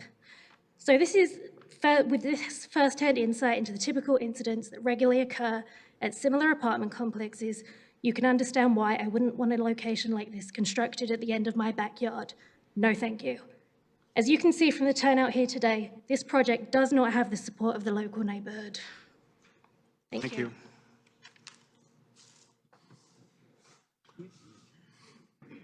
John Nagoda, N-A-G-O-D-A. Good evening. Oh, I'm sorry. I live on Richmond Hill in Westgate. Good evening. I'm John Nagoda. My wife and I have been taxpayers and residents of the Westgate Farmington Hills community for 41 years. I strongly recommend that the Planning Commission and City Council deny the PUD request for rezoning for the following reasons. We chose to settle in this community because of its natural beauty and large residential lots. The proposed project will dramatically reduce the natural beauty of our community. 3-story apartment buildings do not, and I quote, blend in with your community, as the CCF representative suggested. These lots were zoned RA1 for a reason. The proposed project provides no benefits to the existing community. Funding is being provided by federal, state, and local governments in the form of tax abatements, etc. We, the Westgate, Holly Hills, and other residents are paying that bill. The proposal requires several variances from the current building codes, such as building height, fewer parking spaces, etc. Why does the city have codes that we continually grant variances to? And only to appease certain projects. A change in the zoning from RA1 to RC3 will allow, I'm told, approximately 45 density increase. That's not acceptable. Loss of privacy to the residents of Holly Hills. The proposal includes balconies located on the upper floors looking down on the adjacent Holly Hills backyards. That's not acceptable, ladies and gentlemen. Many trees will be cleared for this proposal. Many more than would be cleared for the current single-family designation. Such clearing has a very negative impact on the residents as well as the environment. Traffic issues will be compounded. Currently, turning in either direction on 13 Mile Road from Westgate Road is a considerable challenge. Many residents have waited long periods for traffic to clear or someone kind enough to let you in. That doesn't happen very often. Creating an entrance and exit directly across from Westgate will only compound the problems. There will be an increased burden on city-provided services that we, the taxpayers, are paying for. I have a concern for what I call rezoning creep, for lack of a better term. The 6 acres that we're discussing are located near or adjacent to approximately 15 additional acres that are current single-family. Changing the zoning of these 6 acres currently in discussion will set a precedent for a zoning change request for those additional 15 acres. Now we're talking approximately 21 acres. Your time is up. Thank you. Thank you. Good evening, Commissioners. My name is Jim Manna, and I'm very happy to be here amongst you. I'm a public official in West Bloomfield Township. I own several properties in Farmington Hills. I attend church at St. Fabian in Farmington Hills. I'm here to speak on behalf of the Chaldean Community Foundation because they've come before us since November of 2022. And up till about June of 2023, this year, we have unanimously approved them at the Planning Commission stage and at the board stage because we did our homework. We're a welcoming community in West Bloomfield Township. And when they came before us, we did our homework and we had a parcel at Walnut Lake Road near Inkster, just 4 miles northeast of here, northeast of this parcel. And that parcel was 7 acres, which had a 45,000 square foot building on an old school. And the Chaldean Community Foundation is going to spend about $8 million between refurbishing it and eventually coming back to us and asking for a housing development. It may be, I think it's going to be a little bit smaller than this one, but we welcomed that opportunity. We welcomed that opportunity because we did our homework and we checked them out. And we saw that the genocide that's being purported, that's being done in the Middle East and how the refugees are coming to the United States of America, especially Michigan. And I don't know, I haven't seen a single Chaldean get up here that's been opposed to this, but I'm really saddened by the lack of the welcome for this development. It's got one, I didn't stop you, so. It's got one entry into the project. It's off of 13 Mile Road. It doesn't go through any of these subdivisions that my fellow residents are from, my fellow citizens are from. So I'm perplexed here because I see this as a jewel. And as a person who owns a real estate company and has been a broker for 35 years, when they laughed, when gentleman here said, this will increase values, I know for a fact that this will increase values. And 5 years from now, after it's up, and I hope you'll approve this, 5 years after this is up, they will see that. And they'll say, wow, glad we listened. Thank you so much. No flipping. Stop. Next. Richard Olenzek, O-L-E-N-Z-E-K. 26 years, good evening, neighbors and Planning Commission. 26 years ago, my wife and I conducted our search for our forever home and fell in love with Holly Hill Farm subdivision and 29729 High Meadow Road, which is at the intersection of Woodbrook. After months of looking at surrounding cities and subdivisions, being picky folks, we wanted mid-century architecture, good schools, and a city that seemed to know its citizenry. We especially wanted a feeling of community, which included diversity, to introduce our children, which had not even arrived yet. We did our research, drove and walked the neighborhood, visited City Hall, checked out the master plan, since we were ready to put down our down payment on our life's investments. Everything seemed to speak of stability and harmony in those days and for many years later. We have loved our city and community. We have been active in our neighborhood with positions in our homeowners association until having our children. One activity continued afterward. We are avid walkers and bikers around our entire area, including 13 Mile. We have loved not feeling like we are going to get run over every time we go out. In the gentle calm of our tree-dense neighborhood, whose perimeter of dense vegetation buffers us from the noise traffic on 13 Mile. This peaceful environment has generally existed most of our years living here and raising our children, who are now older teenagers. We barely noticed the existing Baptist manor, which went through some transition and growth over the years, and the small development that came to the corner of 13 Mile and Middlebelt on our bike rides and walks. These housing developments seem to meet the community need and blended in, so us neighbors hardly noticed. Our discussions with adjacent neighbors never bring them up, since there seems to be harmony with how they were integrated. We understand that a city in the 13 Mile corridor will change. We have noticed the existing one-family properties have mostly fallen into disrepair, almost like they are expecting a developer to buy their properties and bulldoze their homes. Change can happen, but why not with harmony, which is what one would expect this board to accomplish. I must say I've studied the plans for the latest 13 Mile PUD that is the subject of tonight's discussion, and it's hard to imagine creating more density and parking within this space and right up to some of the neighbors' back doors. I'm not going to repeat all the points already made, but I'm struggling to understand the public good for all the surrounding folks that have invested their lives into this community. We also struggle to understand why this type of drastic change to the overall master plan is not put before the surrounding subdivision associations sooner for public debate, before developers are putting all this effort into these proposals. We are the people that will deal with whatever problems come from these developments. Time's up. Thank you.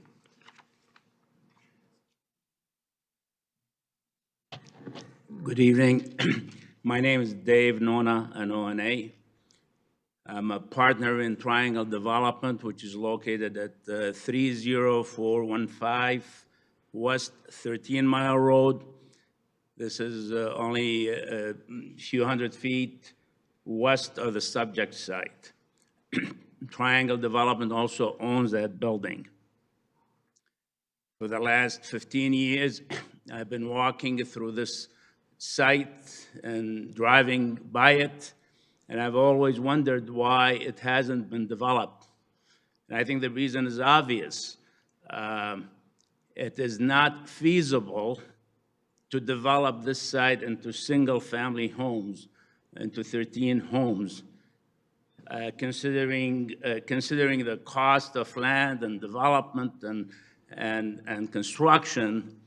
A typical 3,000 square foot home would have to sell in the $900,000 to probably $1 million in order to make it feasible. That area cannot support housing of that price range. And I speak as Triangle Development, who is a residential developer. We would love to do a residential development in here, but it's not practical. The proposed development is more compatible with what's presently existing really on the south side of 13 Mile. There is a condominium development, 3 stories, just west of our site. There's the Baptist Manor, and at 13 Mile and Middlebelt, there are 3 multifamily developments, 2 condominium developments, and an apartment development. So I think the proposed development is more compatible with multifamily than single family. I recommend that this project be approved. Thank you.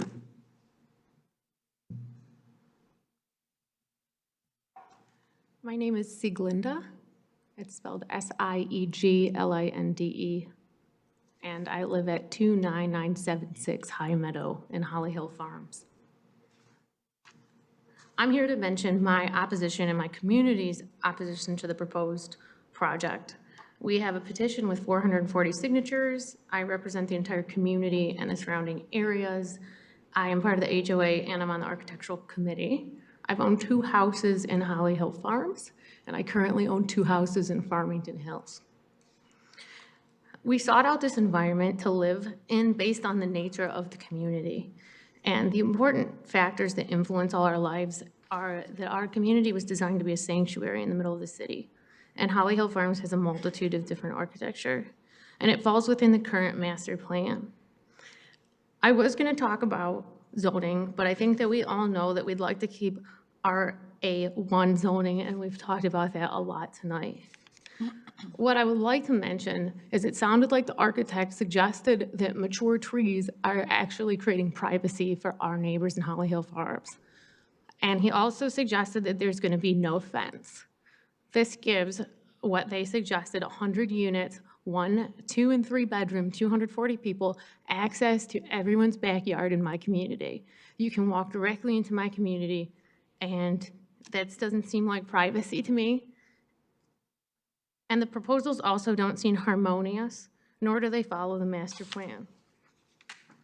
Per the master plan, the stated goals of this area are to maintain one family residential use character of the road frontage of the large lots, to encourage assembly of parcels and development on one family lots on concept plan, and protect the natural features of the area, hillsides and trees.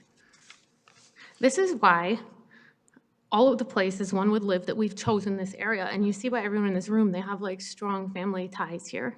They've raised their families here, and I've lived here for 10 years. The architecture is a great place to thrive and raise a family, longevity, nature, and wildlife, single family, because that's who we are. I would suggest that almost everyone in this room lives in a single family home that's also next to single family homes, and they're raising their families there. Based on the rezoning request, the policies are substantially not followed, which is why it can't be approved. And we would like it to be not approved by the city, who's here to protect us and take care of us. And the plan the whole time was for us to have single-family homes, which was appropriate within your zoning that was created all these years, creating our beautiful community.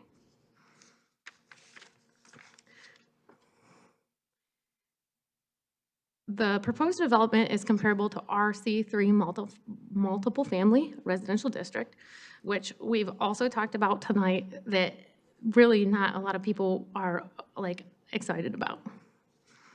Based on this information, please don't approve this. This is our home in our city, and we think our city's here to protect us, and the master plan was supposed to create this environment and maintain single-family residential character. It can take a lifetime to build great character, but it only takes a few seconds to take it all away. So please don't approve this, and please don't take away the beauty and integrity of our community by going against the master plan that your previous people and everyone has approved throughout all this time in our community, and that we all appreciate. I mean, it is. Thank you. Thank you.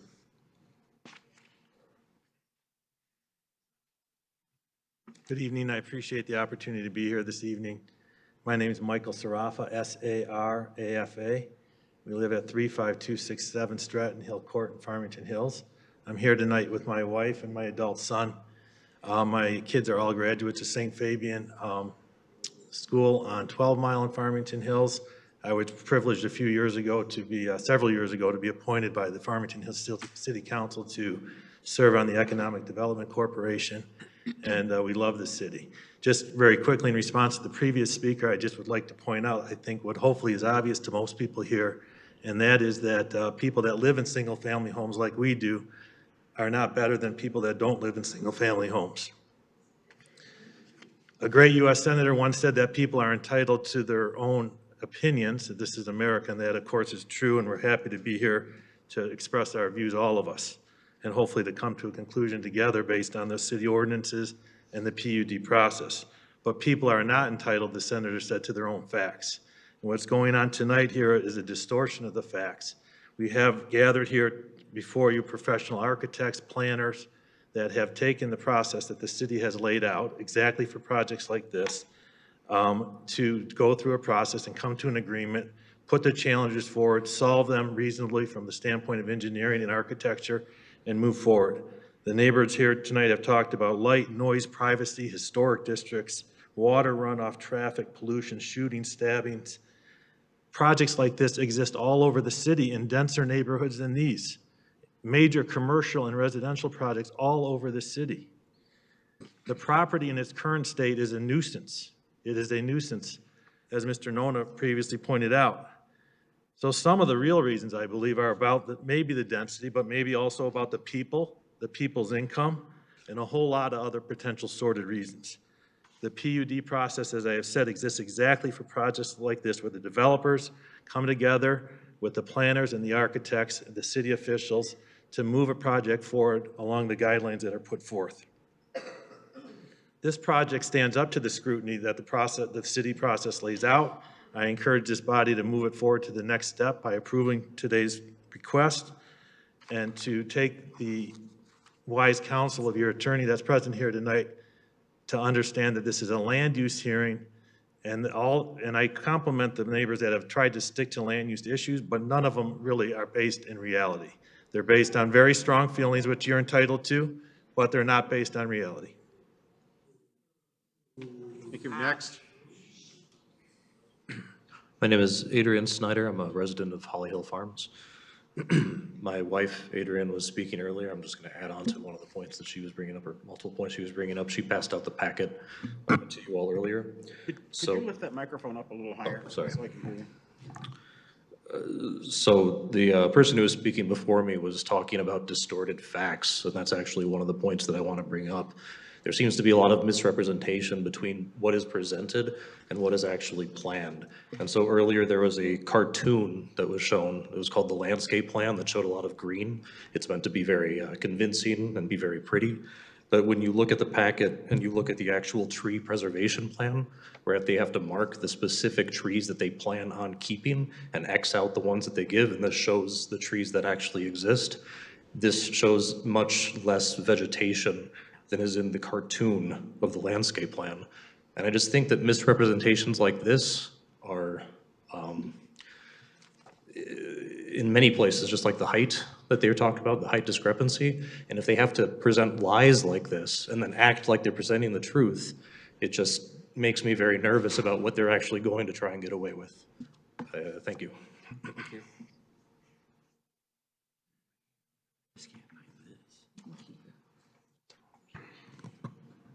Okay. Greetings, Commissioners.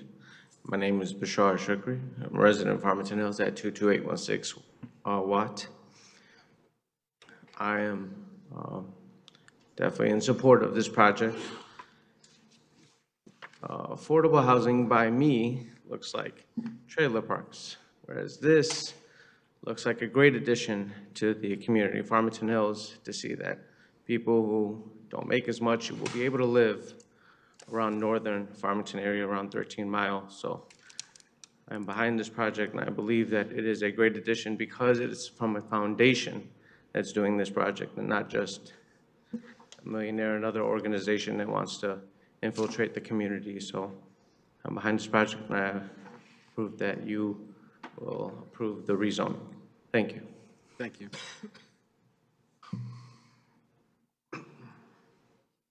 Hi, my name is Nora Shukri.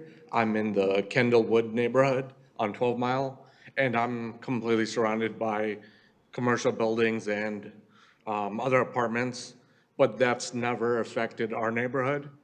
Every time our cost and housing has not gone down in any way, and if you look at Farmington in general, all the people from 9 Mile to 14 Mile, I think most people would approve this. It just seems one neighborhood that's kind of against it. But in general, I think it's a good deal. Thank you. Next. Hello, my name is Lisa Banks. I live on High Meadow Road in Holly Hill Farms subdivision. I appreciate you allowing us to have a voice before you. I'm a mental health therapist, and the mental health of my community is my concern. This is a new build. Our home is our safe place. When you disrupt our safe place, you disrupt our mental health, and therefore hostility grows. When there is social cohesion, there is no hostility. Where there is no cohesion, you bring hostility. So I really encourage you to not only just consider the development, but consider the mental health of the community that's impacted by this. Thank you.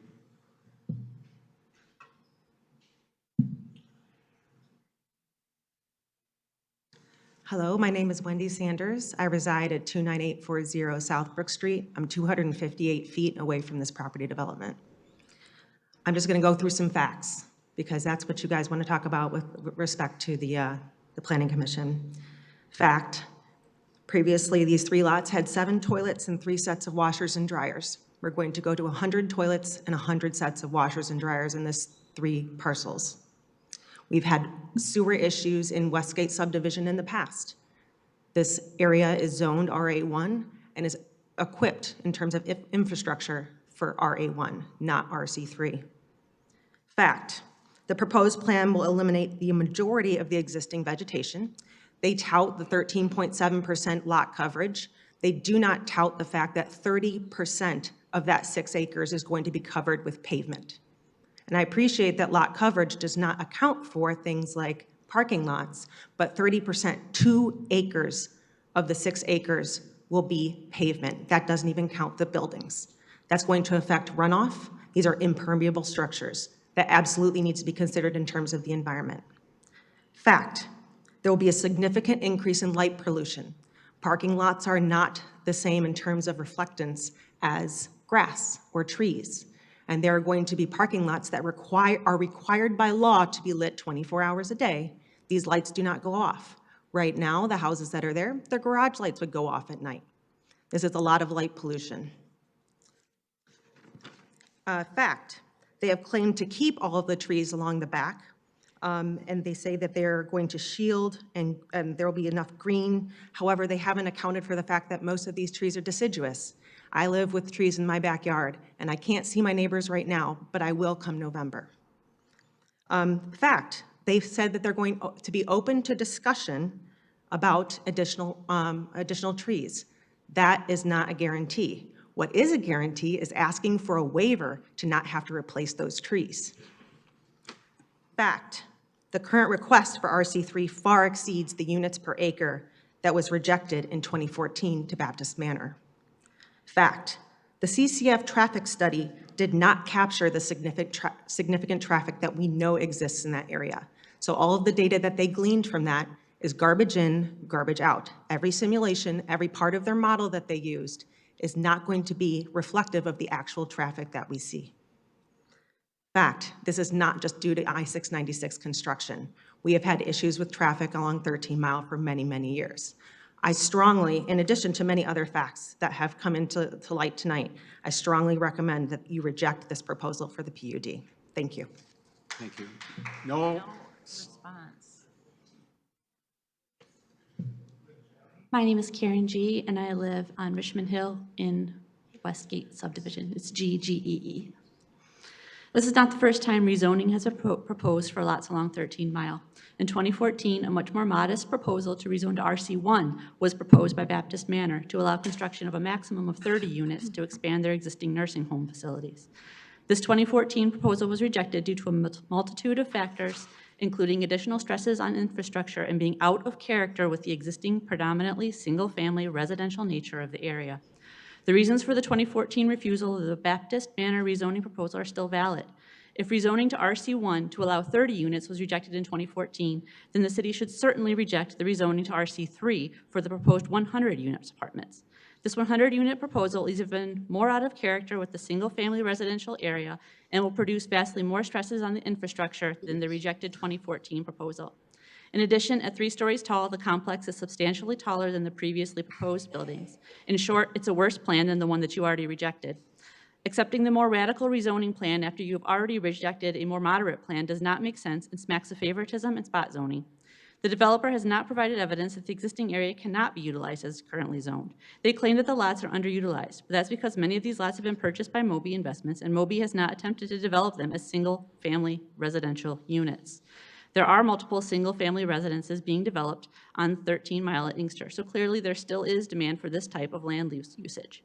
Letting a developer buy land, let it sit neglected, and then rezoning to allow the developer to resell the land at a higher price by claiming the site is underutilized is poor community land management practice.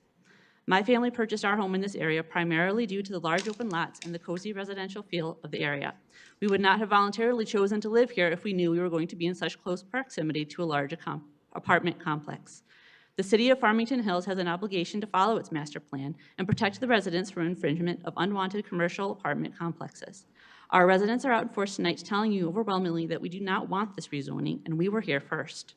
Please listen to your constituents and reject this proposal. Thank you.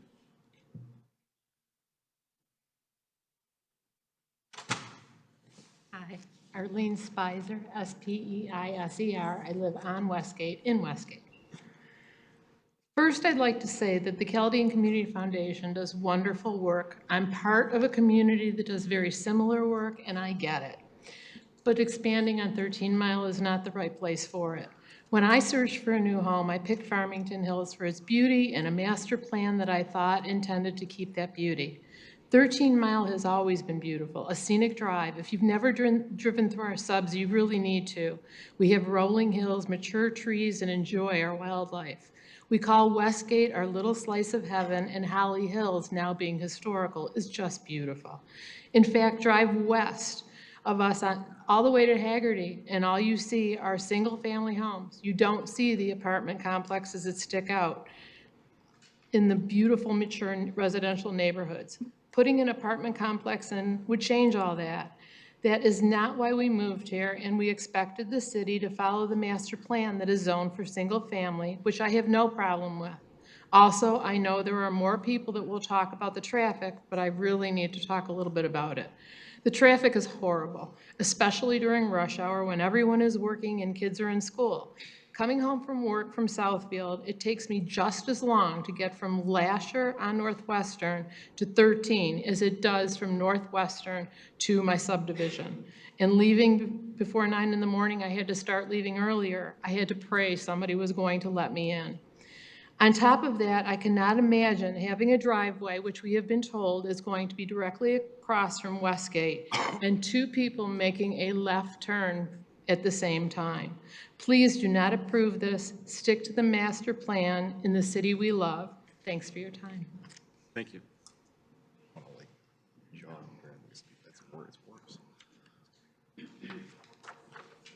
Good evening.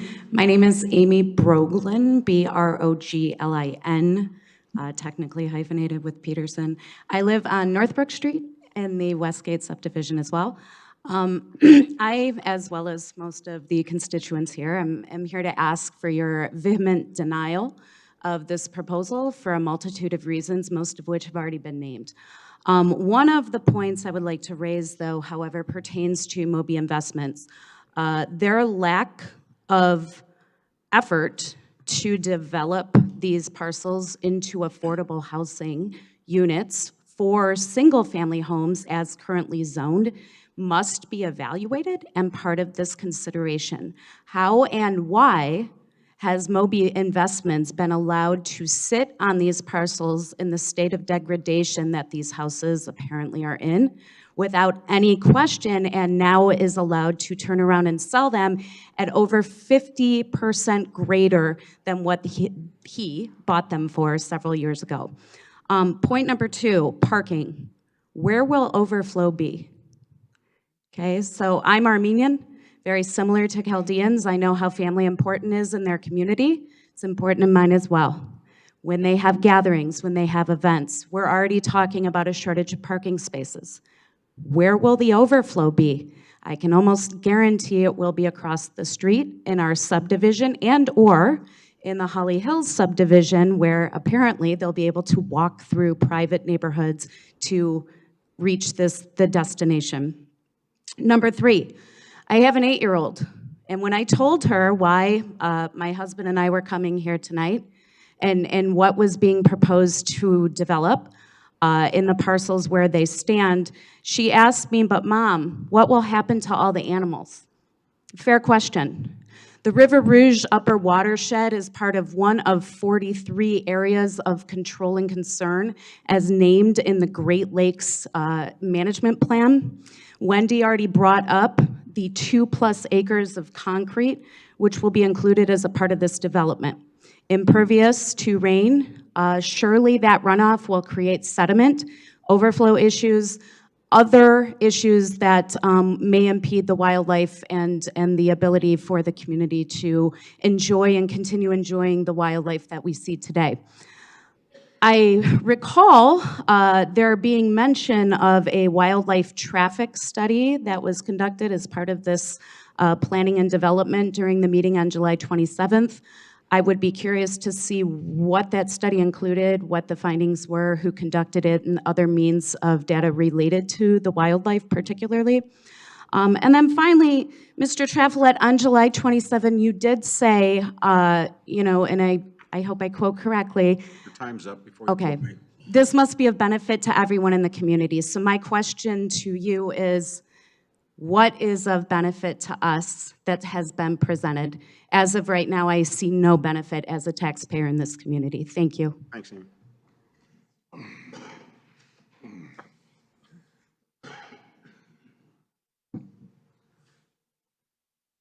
Good evening, everyone. My name is Sam Rabah, R-A-B-A-H. I live in the Westgate subdivision. My parents initially bought the home on Westgate in 1983. When Dad couldn't go up and downstairs anymore, we found him a house with a first-floor master bedroom, also in Farmington Hills in the Country Ridge subdivision. And my wife and I purchased the home in 2001. Now, I have two questions here. One being, with it being a nonprofit, is it going to contribute property taxes to the city of Farmington Hills?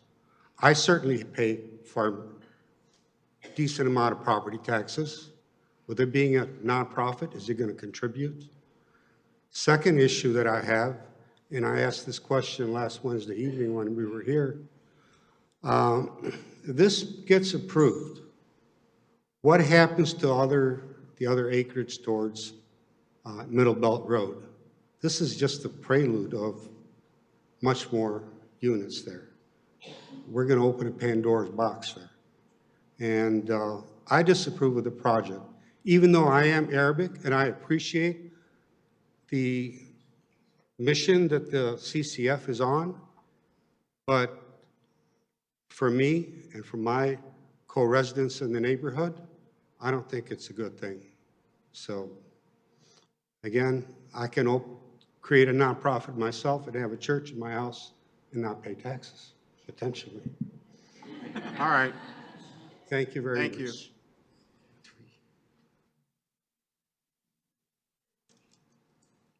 Good evening, everybody. William Miller, I'm the county commissioner for this area. Also, I'm a resident of Quaker Valley. I live on Quaker Valley, 33477 Quaker Valley Road. I used to live in the Holly Hills Farm subdivision, and it's a beautiful community. I love the community. Lived there for about 4 years.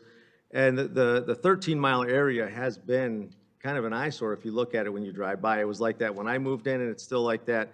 I know I sent many of you letters. I support this. I believe Farmington Hills has set the trend for the state on the new initiatives and welcoming people. I just left the county commission meeting for welcoming week, the proclamation. We were able to do a proclamation for next month. And one thing in there talked about belonging. Everybody wants to belong. I come from a single mom, 6 kids, man in the house with 12 to help the family.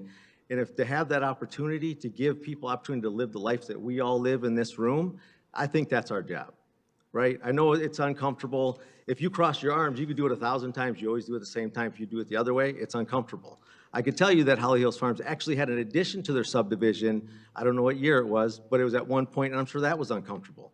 But it worked, right? And it goes with it. It goes with the flow. So I just want to come in support of this as a commissioner, as well as a resident and a constituent. I appreciate you, and thank you for your time. Thank you.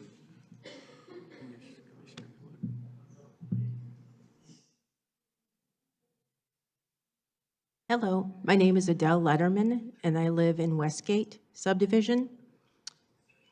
I was present in 2014 when the board rejected the proposal from Baptist Manor to expand their facilities. I recall the planning commissioner, Christopher McCrae, stated that Holly Hill Farm subdivision was a gem in the city of Farmington Hills and that the city needed to protect it. I have lived in Westgate subdivision for 21 years, and I and my neighbors also feel that our subdivision is a gem to the city and needs to be protected. We appreciate our large lots, mature trees, and green space. The neighborhood of Cove Creek resides east of Westgate. The planner and architect did a well-thought-out job of residential living that blends in beautifully and seamlessly in the area. The CCF proposal is asking for 5 taller-than-code buildings, large required parking lots, much required 24-hour lighting crammed in a small space. This development would be an eyesore to the community, resulting in a hodgepodge look, taking away the present beauty of the area. I'm quite leery of developers. I live directly behind the Carmanos Cancer Building. Before their expansion was approved, I talked and met with their project manager. I was told she would provide anything I wanted. I told her what I wanted was them to plant evergreen trees so I don't see their enlarged building when my deciduous trees lose their leaves. I don't want to hear your ventilation system or your MRI machines.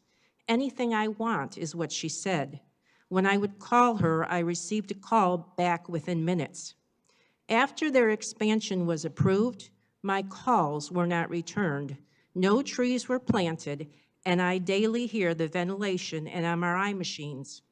I brought this up with a planning commissioner. His name was Eric, but I don't know if it's the same one that's here because he told me he was going to retire.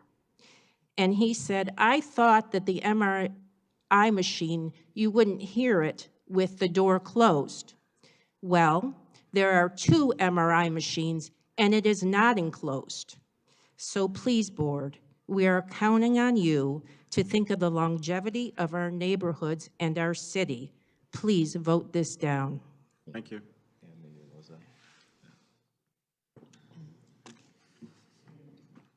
My name is Livio Marinica, and I live in Westgate, across the street from the development. I am opposed to this project because of the safety reasons.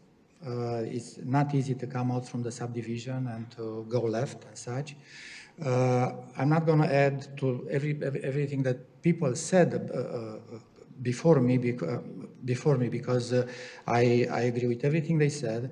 I just wanted to bring up one thing. Everybody who was for the project doesn't live in the neighborhood of the project. They are developers, they are whatever, commissioners, whatever they were before. Nobody lives in the neighborhood. Everybody who lives in a neighborhood is against this project. And please account for this and vote down. Thank you. Thank you.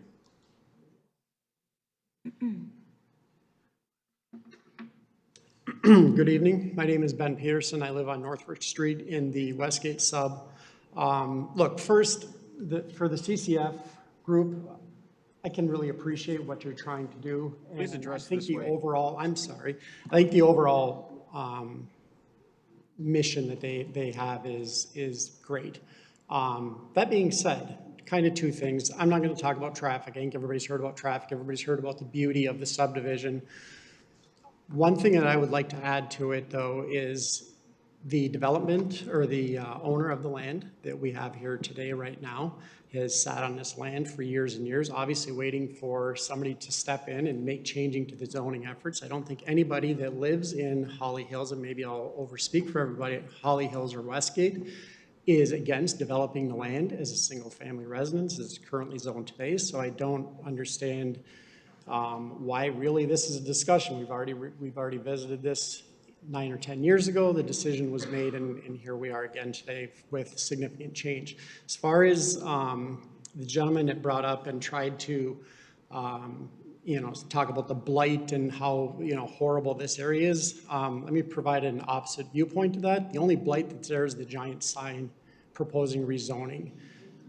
Frankly, I would be completely happy if it never gets developed, pull that sign down, get that eyesore out of here, because that's the real eyesore.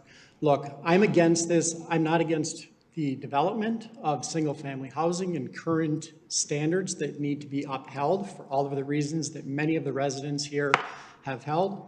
But the bottom line is this is not good for the community. And I'll go back to the meeting at the end of July where the comment was made, this needs to be a benefit of the entire community. I would challenge anybody sitting before me today to say that this is a benefit of the entire community.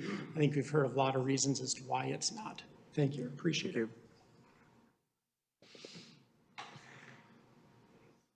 Don't get old, right?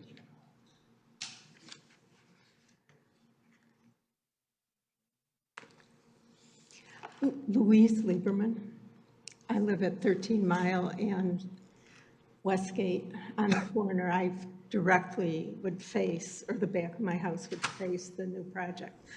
I would like to add one issue, which is the runoff. And the storms we've been having lately are not typical storms, and it's expected they will get way more severe and happen way more frequently. So when we pave natural land, I want, if for some reason you approve this, and I hope you do not, I hope that we take into account the storms that we will have in the future, not historical rain amounts. Please don't approve this project. Thank you. Thank you. Hi, I'm Julie Skeen, S-K-E-N-E. I live in Holly Hill Farms on High Meadow. And pretty much everything I was thinking I was going to state this evening has already been stated. But I do have a question for you. I'm an ex-Oakland County employee, and I used to work in zoning and master planning for the county. And I was informed that you guys are in the process of updating the master plan for the city of Farmington Hills. And I was just curious if this type of thing is what you're leaning toward for the corridor on 13 Mile.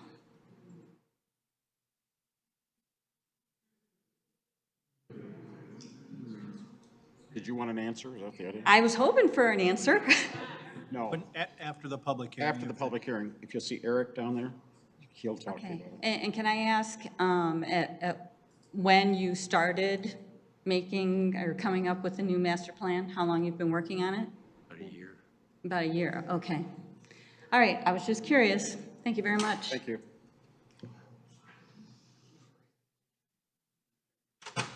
Anyone else? No? All right, I'm going to close the public hearing. Back to the council commission. Up to speak? Do we have another guy? Yeah, one more. I'm sorry. Go ahead. One more. Maybe more than this. My name is Josiah Lacola. I'm a resident of Holly Hill Farms on High Meadow Road. Formerly a member of the board there, the HOA. And yeah, I just want to applaud all the other neighbors and echo their, echo their opinions. And I was really frustrated to kind of parachute into this and hear so many conflicting views from the developers. Again, I'm vehemently opposed to this. I think there's some of the points were like saying all of them will be employed, and then later, if they weren't employed, we would help them out. So which one is it? When I decided to move to Holly Hill Farms, I discovered this area literally by driving down the road and seeing the beauty of the trees. It made me want to stop and look for a house for sale. If this area was developed, obviously the appearance would change. I think when I decided to move here, it took me several years to save up and later on buy a house. I couldn't just drop in and do that. This country is kind of founded on the pursuit of happiness, right? Not being subsidized and guaranteed instant happiness. You got to work for it, and everyone here worked for it. So I think maintaining that RA1 is critical to maintaining this. And I just want to ask if this is a community or a business. Like it's a community first and foremost. So I just encourage you to maintain the RA1 status of that property. Thank you. Okay, now I'm going to close the public hearing because I don't see anybody else standing. All right, back to the commission. Any comments, questions? Okay. In regards to irrigation or the comments about making sure that the floodplain remains solid, what work has been done to make sure that when you do replace grass and dirt with cement, that you're not creating a flooding situation? Has any of that been looked at or considered? Ask staff. I asked this way? Eric or Oh, Joe? ask staff? Okay. Yeah, generally, a project such as this, if it were to be approved, would have to go through detailed engineering review, at which time they would have to submit stormwater calculations, basically a very comprehensive plan for all of the retention of the stormwater on the site. And it would not pass engineering muster, essentially, if any water were not to be retained on the site. So through use of detention basins, things like that, basically, this project would not be approved if it didn't retain all of the stormwater on the site itself. Thank you. Yeah, I'll add that when a plan comes to the Planning Commission for full site plan review, preliminary grading and preliminary utilities are included in the package. And engineering takes a look at the preliminary plans and provides you with a letter at the time of site plan, and then once it gets through site plan, engineering takes a more detailed look based on more detailed plans. Thank you. Mr. Brickner? Well, there was a lot of questions raised, and I'm not going to answer them. That's what your job is. So there was a lot of questions about the lighting infringing from the parking lots and from the buildings onto the residential behind it. Could you please, either Eric or Joe, explain what there's a lighting ordinance, and they require as a part of their package to have a light distribution map? Right. Can you explain that? So yeah, there is a requirement that parking areas and entrances to buildings generally be illuminated for safety purposes, but there's also a requirement that at nighttime, any light on these sites be turned down to 70% of its maximum intensity. So it would be significantly dimmed at nighttime to be in compliance with the ordinance. At the time of site plan review, we would require a photometric plan, which would show lighting levels out to all of the property lines. The standard here in the city is that 0.3 foot candles can be the maximum illumination level at a property line. And essentially their plan would have to show that in order to be approved. And also anywhere that's within 50 feet of a residential district or a public right-of-way would also have to have shields on that side of the fixture to make sure that no light is directed outward in that direction. Next one. You got another one? There was a lot of questions from the folks from Westgate across the street about the traffic. And Eric, you want to explain to them what the requirements are of opposing streets and and the required left turn lane, the left turn, what is it? I had it written down here. Well, good transportation planning practice and engineering practice obviously would suggest that you align existing driveways with others that are across from them, essentially, so that you're able to see the drivers and kind of what they're doing straight across from you. When you have kind of jogged, entrances across from each other, it's a lot harder to tell, kind of where those left turn movements are going. Creates kind of a more blind situation for people. It's pretty well universal principle of engineering that you want to align driveways to the best extent that you feasibly can. And there was one question about whether this is a tax-free. This is not a church or any, this. Does anybody know over there if this is not a tax-exempt building, is it? Not really a land use issue. Okay. Commissioner Brickner? Okay, well, they raised the question, and people are entitled to answers, so I'll back off on that one. I could answer if you'd like. No, he wouldn't answer it. That's not before the Planning Commission. We deal with use of property, but not taxes or where the money goes, where the money's coming from. That's not part of our consideration. It's land use.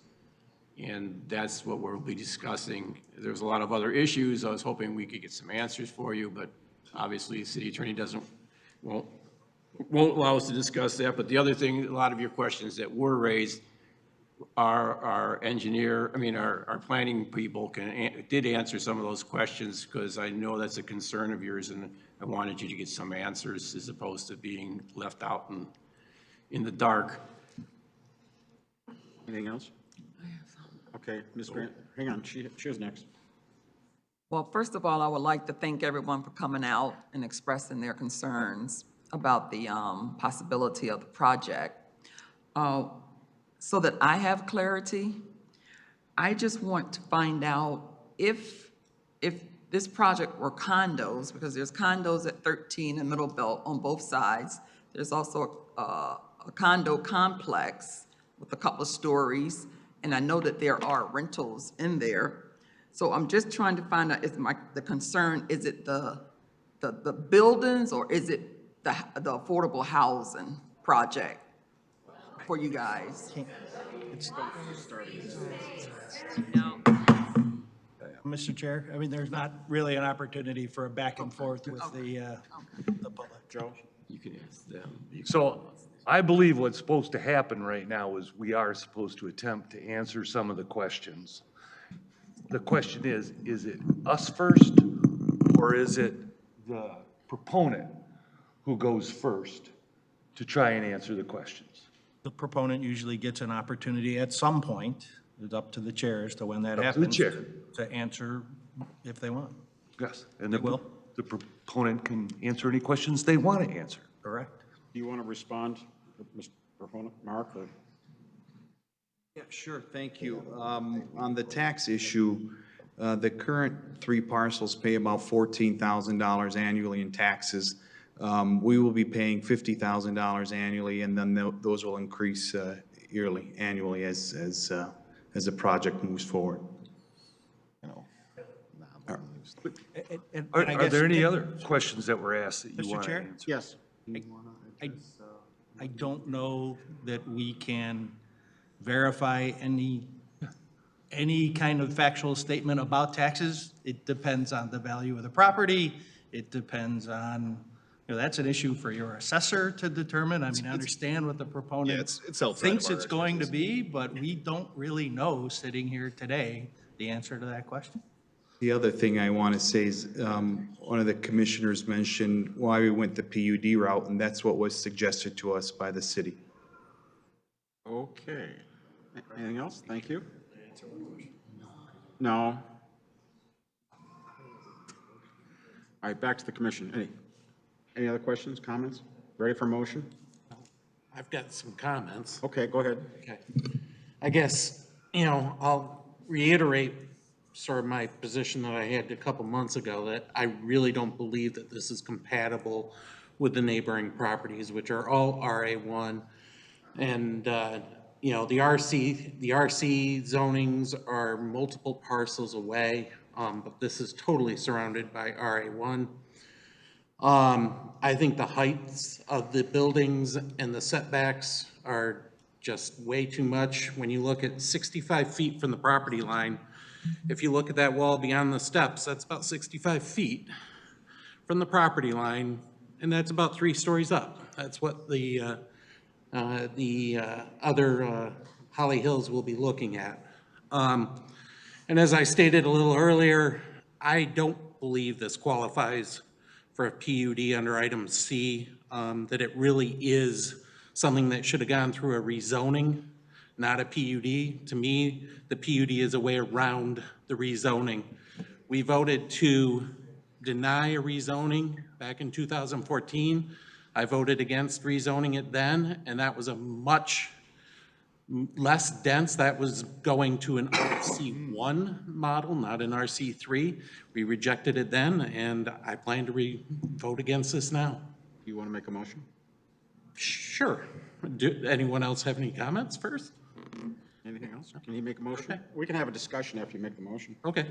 I'll make a motion then. I move to recommend to City Council that PUD Plan 1, 2023, received June 19th, 2023, submitted by Martin Manna, be denied for the following reasons. It does not pass item C for requirements, and it is not compatible with neighboring properties. Is there support for the motion? Chair? Yes.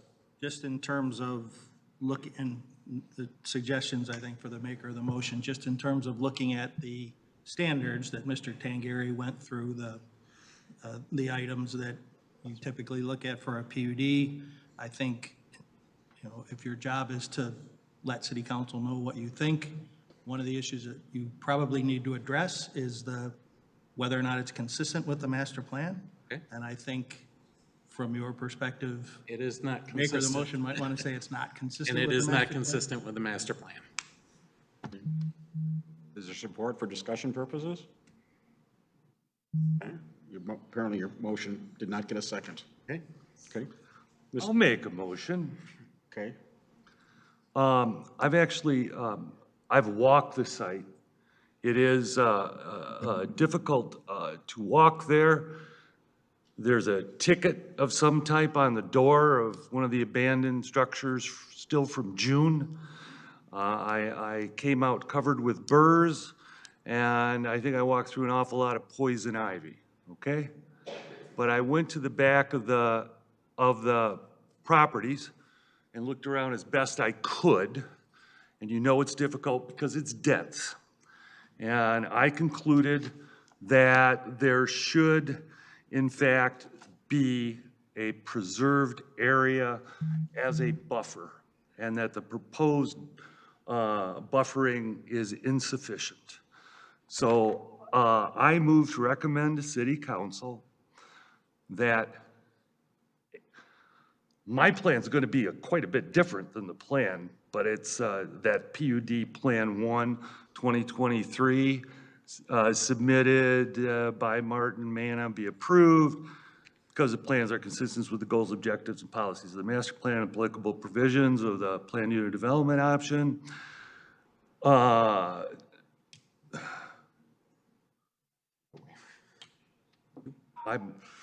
Am I supposed to read 1 and 2? I guess 1, modifications of zoning ordinance requirements as indicated on the proposed plan. Further modifications of zoning ordinance requirements as follows. The following conditions is what I'm trying to get to. Permanently preserve a natural open space to provide a buffer between land uses 80 feet wide along the south side. That would mean no development along the first 80 feet. I think that that provides quite a buffer also in terms of height, looking at how the mature trees are. I grant the 6-inch height variance.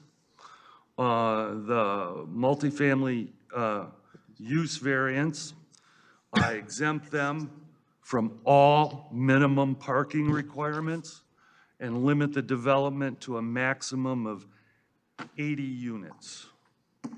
So I'm proposing that this, I believe that in the future, this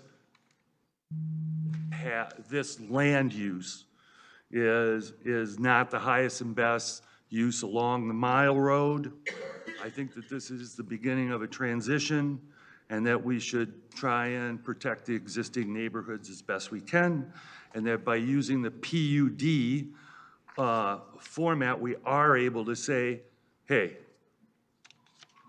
there is a buffer that's not to be touched, that's 80 feet from into the property line. And that's going to require an awful lot of changes to the plan. But that's what I can support. Is there support for his motion? Okay. No support for that. No support for that. I think you blew it when you went for the height there. Take the 6 inches off. No, oh, no, I thought you said something else. It's the same one. There's a question about my motion. Yeah. I said there was a 6-foot height, 6-inch height variance is what I meant to say. Which is what they asked for. Or did you take off a story, though, is the question? No, I did not. Okay, so you're just basically. I said basically they can build 4 of these, not 5 of these. Oh, And they're oh, gonna have to move them, and there's gonna be a lot less pavement. okay. It's going to be further away, and the dense underbrush and mature trees has to stay for 80 feet. You had me there, you kind of blew it on the building thing. Is there support for that?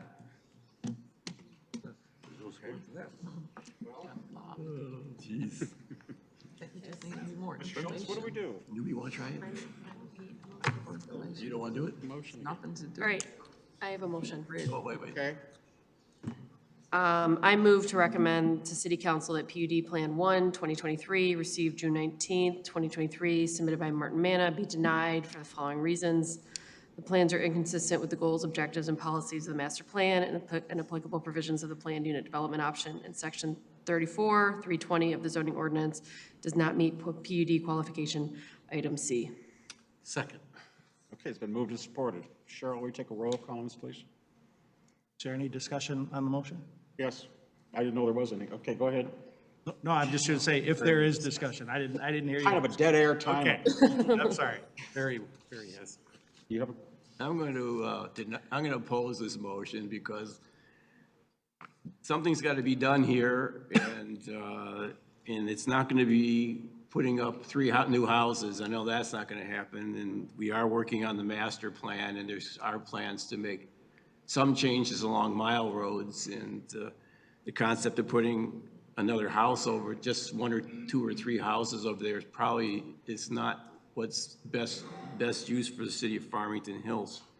So I'm going to vote no on this motion because I think it should go forward and let the city council make the big decisions, because that's what this is, just a recommendation to the city council, and I think it should go to the city council. And I think the residents should have a right to talk to the city council about it. But if we deny it at this level, it'll never make it to city council, and that's. No, I'm sorry. Oh, no, That's it'll go it to will city go council. It'll go to the city Absolutely. council with a recommendation to deny. Correct. And I don't think that that's an appropriate way to handle this. That's okay. Any other discussion? Cheryl, will you call roll? Who's go? I'm sorry. Go ahead, Danielle. Go ahead. I feel like we're not being fair to why we meet every month to redo the master plan. One of the questions I ask in the master plan meeting is, if we've been trying to make changes for all these years, how come every time something comes up that requires us to move forward and make a change that may be uncomfortable for a moment, it has been voted down? Change is coming. Change has to come. And I can appreciate that we all have reasons why we moved here, but we also have to have a forward vision of what the community will be to sustain itself and to keep more people coming. I'm not telling you what is right or wrong in this particular instance, but I am trying to communicate to our community sitting here tonight. Our city has to develop a plan that moves forward, and a lot of people pointed to a 2009 master plan. This is 2023, and so much has changed. So I need us to consider that and be fair to understanding that we have to strike a balance of preservation of the historic things that make us great, and a balance of moving forward for great transition that brings about complete sustainability of our community for another 100 years, even though we're celebrating 50 years so far. So that's all. Mr. Schultz? So just a couple, number one, you don't have to make a decision tonight. I know everybody wants you to, but if you're not ready to make a decision, you absolutely have the ability to postpone. So that's number one. Thank you. Number two, the master plan issue, I think, is a significant one, because this is entirely different from the master plan. So you're involved in a master plan amendment process. There's been no suggestion that you change the master plan for this part of the city. So none of the things that you've considered in your committees have focused on this area at all. If you want to do that, you probably need to postpone it and do that. But right now, this is still proposed to remain single-family. So while I certainly appreciate the spirit of the comments, it's, you haven't, and maybe this is to Commissioner Brickner as well, Brickner's point as well, the city council relies on you to make findings based upon the standards of the PUD ordinance, which ask you to look at specific things that are outlined in Joe's letter. And just saying, let's throw it to city council is not performing that job. So you're looking at, is it consistent with the master plan? Yes or no? You make a recommendation to the council on that. Does it meet the 8 criteria that you need to show one of to get a PUD approval? You can't leave that to city council. You're supposed to say it does or it doesn't. And if you think it does, which ones? So if you're not ready to do that, you're not ready to do that. But I don't think the easy way out of saying we're just gonna, make a motion and send it to council is what you're here to do either. Yes? I don't know how to officially do this, but I appreciate the last comments of if we don't have to make a decision tonight, perhaps it's worth going back and being a bit more reflective and contemplative on what we need to look at.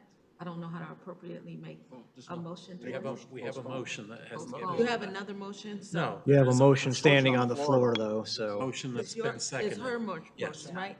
Okay, this, We really have to vote on her motion, don't we? Yes. Yes, you should. So this is the motion to deny. that's. Correct. It's hers, and seconded. Okay, Cheryl?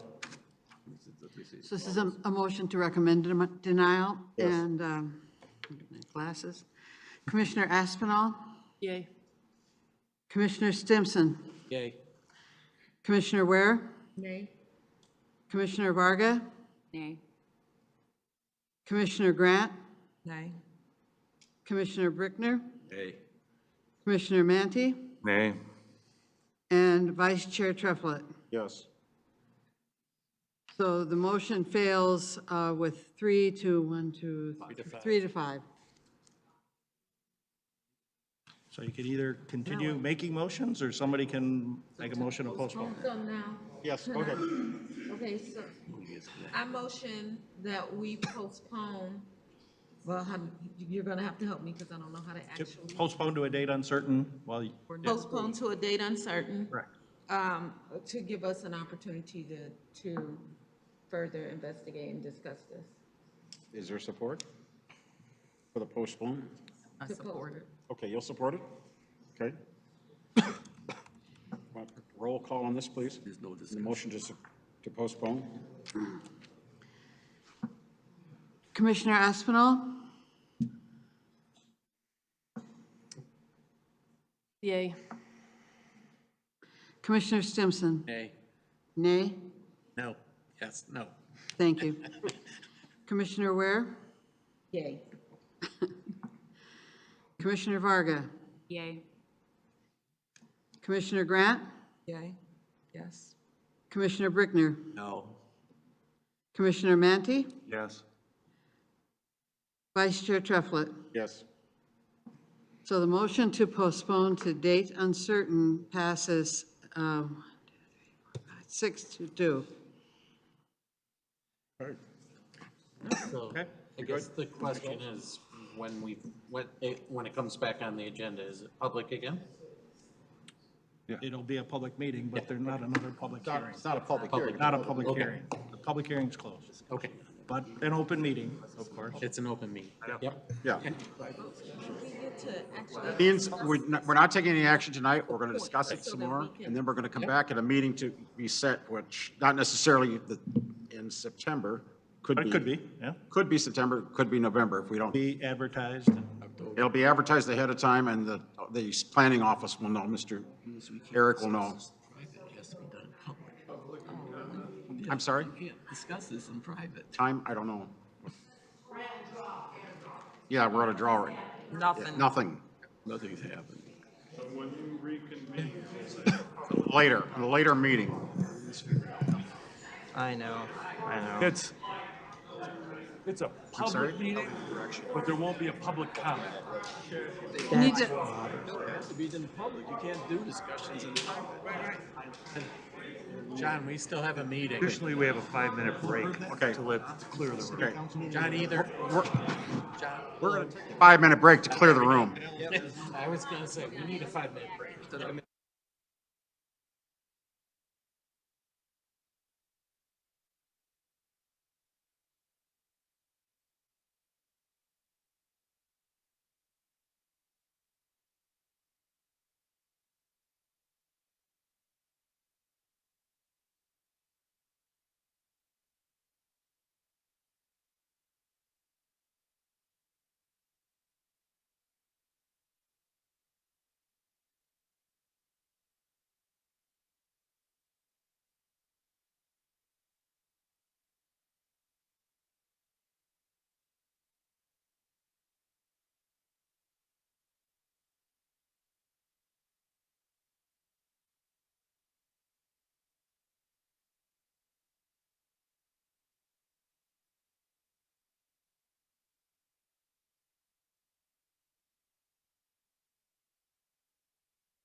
Everybody has a vote for PUD number 2. All right. Well, thank you so much. I appreciate it.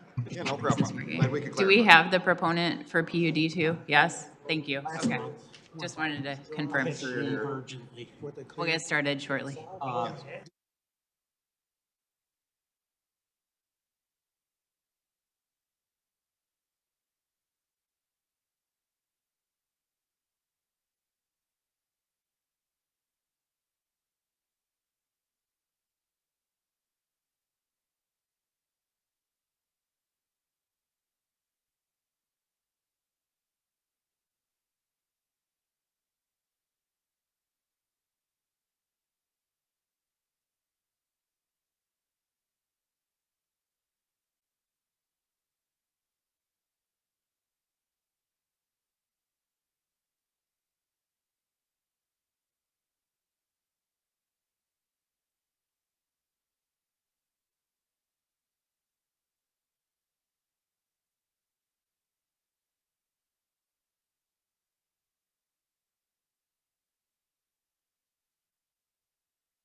Planned Unit Development, PUD Qualification 2 of 2023.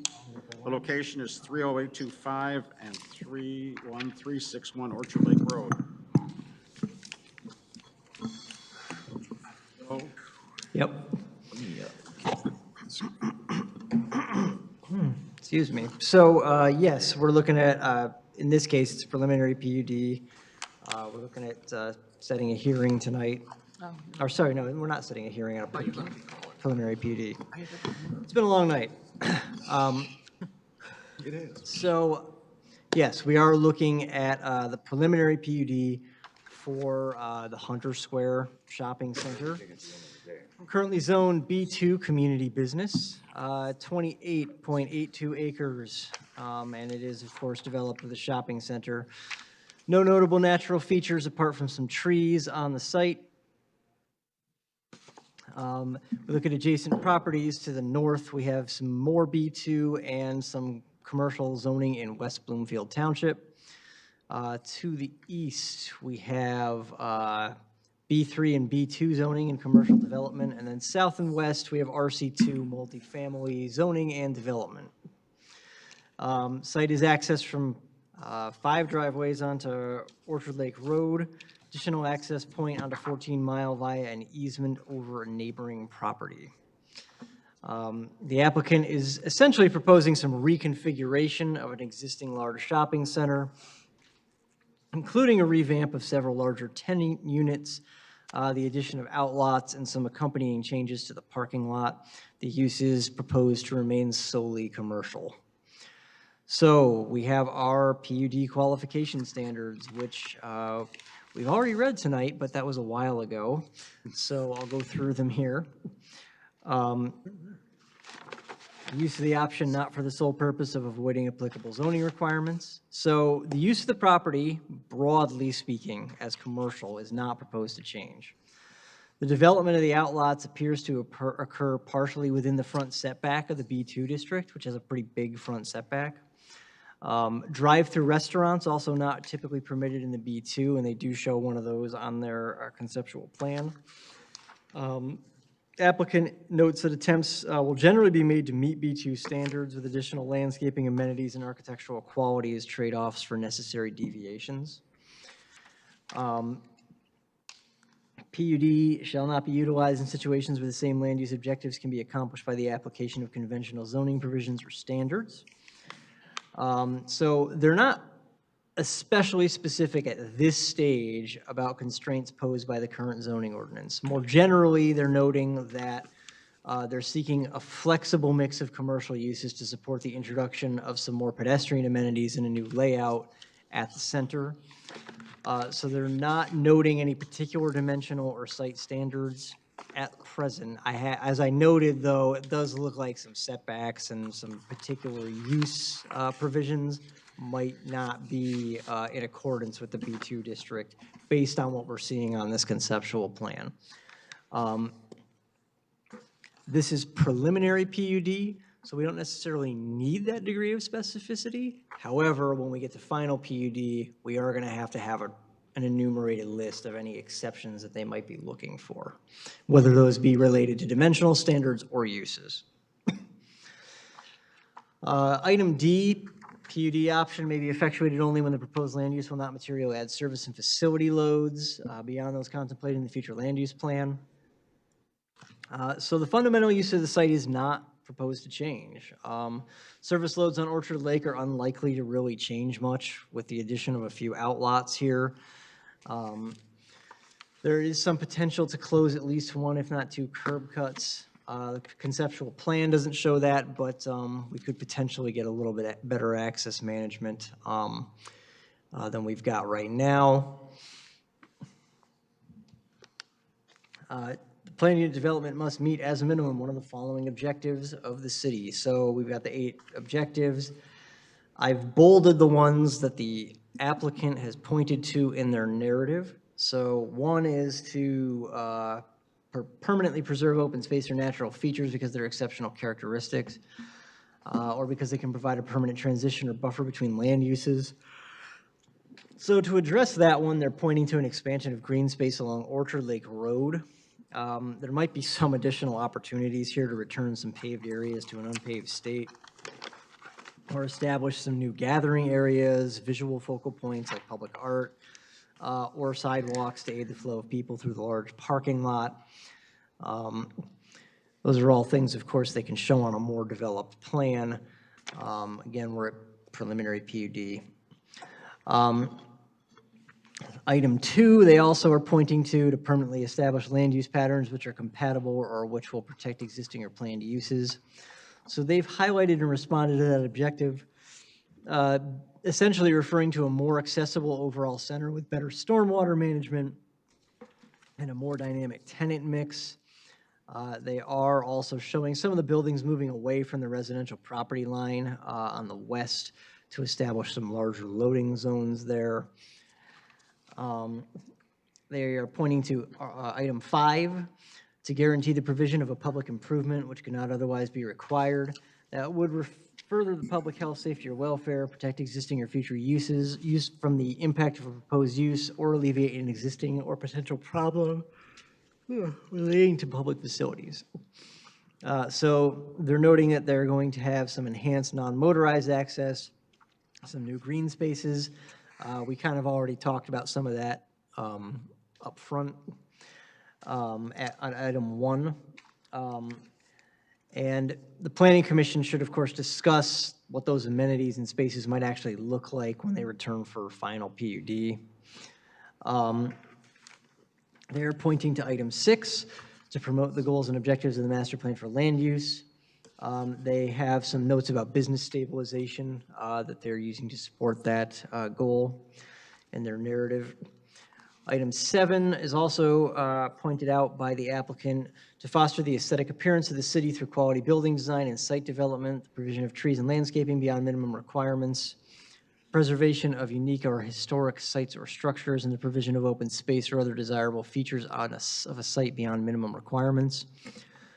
So they are noting higher end design, architecture, and materials on the site, and also noting that the outlots help foster walkability and change the feel of the corridor. New green space and plazas between those buildings are also highlighted in the applicant's response. So they've got to meet one of those objectives. They're directly addressing 5 of them in their narrative, as noted. And finally, we have our standard F. The PUD shall not be allowed solely as a means of increasing density or as a substitute for a variance request. Subject objectives should be pursued through the normal zoning process by requesting a zoning change or variance. So based on the materials submitted, the primary reason for seeking a PUD here appears to be, and of course, we're going to let them address this, appears to be a broad desire for greater flexibility than the B2 district provides, both in terms of uses and in terms of site layout. Looking at the conceptual plan that they've provided, we are of course not actually making any decisions on a plan tonight or a layout, but they provided this as a guide for us tonight. In general, what we see is a reconfiguration of the site. We've got 4 outlots, we've got a major rebuilding of 3 large tenant spaces, some other changes to the site, including a little bit of clipping of the parking lot and a couple other things, that expansion of green space along Orchard Lake. If they do proceed to final PUD, we're going to need some greater site analysis and detail that's going to help PC and council reach a final determination and make an enumeration of any exceptions from zoning ordinance standards that are being requested.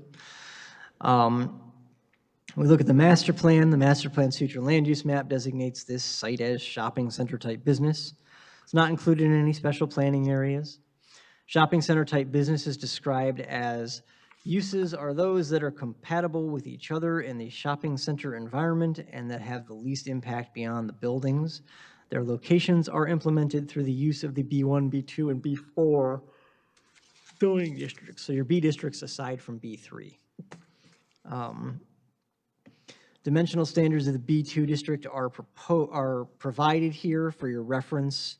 B2 requires a 75-foot front setback, a 20-foot rear setback, a 75-foot residential setback, and then side setbacks of 20 feet.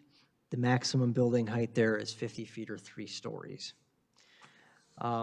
We don't have any dimensioned drawings, so I didn't fill in the right column there, but those are the requirements in that district. With regard to parking, if the applicant proceeds to final PUD, we are going to need a full parking analysis of the site in order to determine what the ordinance requires, what's present, and then how that will change with the reconfiguration, and then where pavement might potentially be eliminated. And then we're just going to see if they're in line with what's required, if they're asking for a little less, a little more, and then that's going to tell us whether or not we need a deviation from ordinance standards. For the moment, it appears that they would be asking for a minimum of 3 bits of relief from the ordinance standards. One is to permit a drive-through use or potentially other uses not listed in B2. They're looking for that quote-unquote more dynamic list of uses for the site. When you are considering uses that might be permitted on the site, you could potentially consider those in relation to the area of the site they are located in. So if you wanted to keep it away from residential, but you were okay with it elsewhere on the site, that is something that you could talk about with the applicant, such as a drive-through, let's say. The B2 front setback, those outlots do appear to be in that front setback, in that 75-foot front setback. And then possibly others to be noted at final PUD determination, but we don't know necessarily what they are right now. Do you have any questions for me before we go to the applicant? Commissioners? Yep. Yes, Steve. The McDonald's that's there, is that how did that get in there? Because that's still B2. It's a PUD in That is a and of itself, actually. Oh. Yeah. Okay. So it's the only PUD, this wasn't part of a larger PUD? No. That's The right. McDonald's parcel itself is a PUD. Okay. Wow. Yeah. Any other questions? All right, is Mr. Collier here or his representative? Don't all jump at once. Good evening. My name is Dave Ortner. I'm the Senior Vice President of Development for RPT Realty, the owner of the site. Appreciate you guys hearing us out tonight. I know it's been a long night, so I'm sure you guys are ready to wrap this up pretty quickly.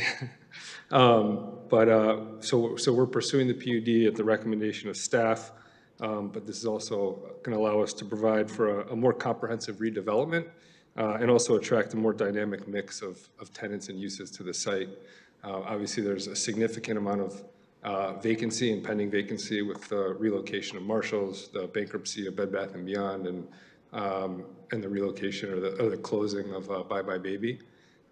So we're, with the intent of maintaining this as a regional retail shopping center, we're looking for an opportunity to redevelop the site, attract new tenants, create a more sort of usable, realistic layout, better parking, just, create more walkability and just kind of modernize this site. It's obviously, this is a conversion of a former mall. It's been kind of jury-rigged over the years, and I think that it's sort of necessary to create a redevelopment of a portion of this site to keep it solidified and tenanted into the future. Is major D1 and D2 new construction? In this plan, yes, D1, D2, and E, as well as the out parcels would be new construction. Oh, you're going to tear down everything then, out to the? Everything, what is that? Everything north of what's currently the Saks building in this plan would be new construction.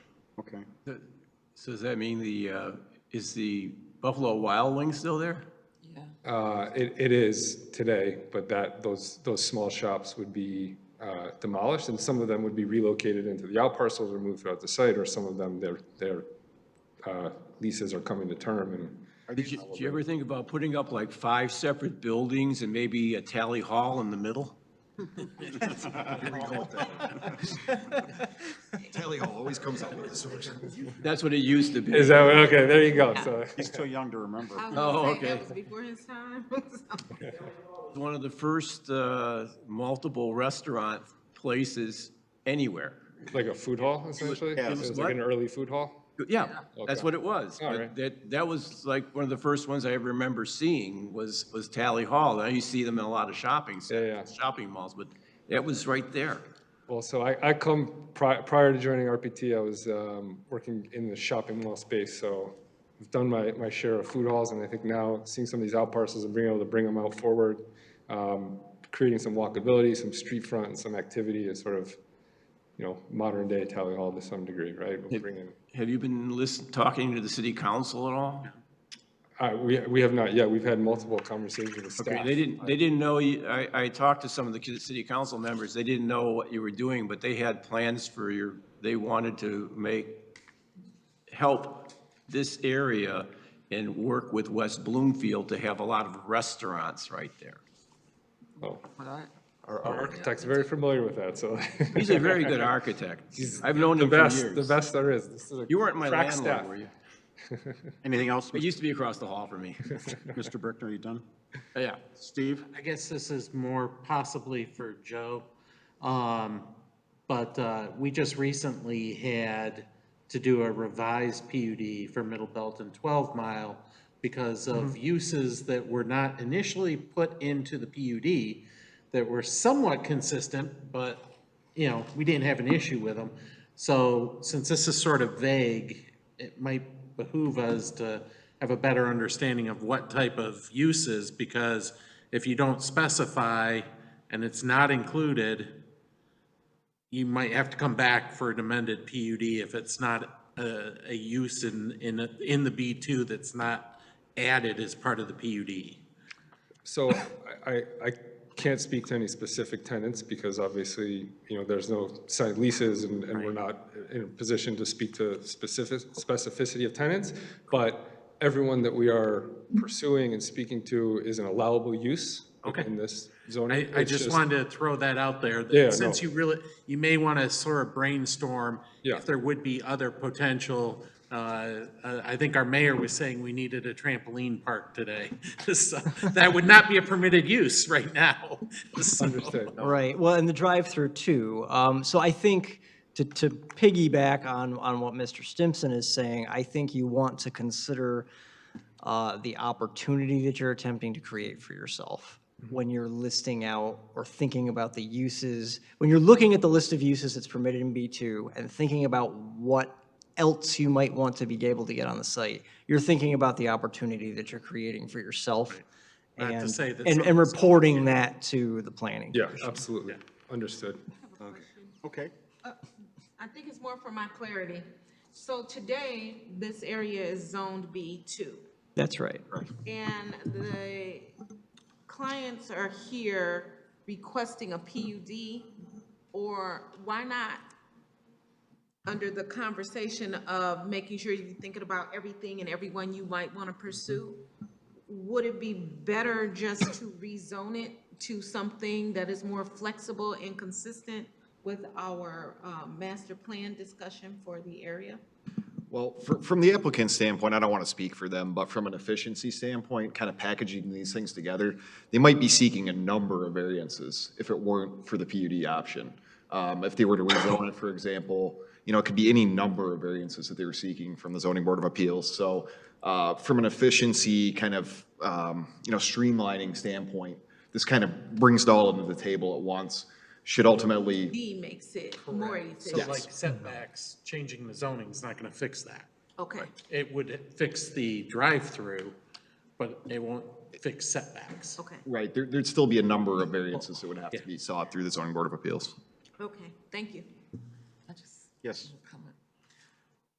My envision, what I would like to see is get rid of a lot of the parking spaces so that people, wherever you build, that it's on the inside, whether it's a courtyard with restaurants. And I would suggest if you just Google and look up Time Out, it's a location in Dubai, and see what they did with their space and how they had their different restaurants, different cultural, different type of foods. Just bring all of that into one location. Everyone congregate, meets up, family, have some type of courtyard. Yeah. I think that's what the area really needs. And it would be even great if we did like a bridge and bridged over to West Bloomfield in that shopping area too, so just cross over. Sounds like two city councils that we got to deal with for that one, huh? Pardon me? Sounds like two city councils that we'd have to deal with for that one. Yeah, understood. All right, I'm going to rely on the report from our consultant, okay? I mean, what we're going to vote on is whether or not you meet these criteria, okay? So the first one, permanently preserve open space or natural features because of exceptional characteristics or because they can provide a permanent transition or buffer. It says here that the applicant wants to expand green space along Orchard Lake Road, but yet you want less of a setback from Orchard Lake Road. That just seems to be an internal conflict. It also says there may be additional opportunities to turn paved areas into unpaved state. Well, major D1 and major D2 seem to be built on parking spaces. So the likelihood of you being able to return paved areas to unpaved state, you're going to have less parking after you do all this. And then it also says new gathering areas. I don't know that that's green space. And works of art and sidewalks, which I like, to facilitate pedestrian flow. But I'm trying to get to, how do we say you're meeting this preserve open space because of exceptional characteristics or provide a permanent transition or buffer between land uses? There is nothing between land uses here. So the second hand, you know, there isn't. We need a way that you're permanently preserving open space to use this criteria. There are many other criteria. We often have people just throw shit at the wall and see what sticks, okay? I don't think anything sticks here. You want to elaborate? Well, I think, so are we adding buffer? I mean, it's not between two uses in the back, right? Because it's B2 to B2, so I think that saying that that would be a buffer between uses is, I mean, I know that we are increasing the buffer when we say that we're reducing the amount of paved area that we're building over current parking. We're actually netting out, there might be a small reduction in actual GLA when we tear down the buildings. And I'm sorry, even though you're standing right there. Yeah. The acoustics are so bad Sorry. in this room. I can't hear you. Apologize. I'll lean forward. It Sorry. sounds like I'm screaming into this when I lean over like this, so. You can lift it up more. There you go. Stand over, yeah. There we go. Is it better? Better. Okay. So you just start over. So we are pulling the buildings back from the property line and back. So although we're building them over what's existing parking, we're actually diminishing the amount of actual GLA with this new plan. It's a de minimis amount, but there's actually less GLA in this plan than what So it's currently an exists. integral part. You need the whole plan in order to do that. See what I mean? In terms of granting you a PUD, you could do that without the PUD, but somehow or another, this PUD is going to incentivize you to pull back from the residential use behind you. Well, I think the. See, I need a link here. Well, you were speaking to the buffer between. There are other spaces, criteria we might meet. I understood. Go ahead. So, and then you spoke to the green space, and although we're moving the buildings forward from a bulk standard standpoint, we're actually creating more green space between Orchard Lake and where the building starts, and then creating the gathering spaces. So the outlots D, E, and F are meant to create walkability. There's plazas between them so that you create that permanent open space that we were referring to.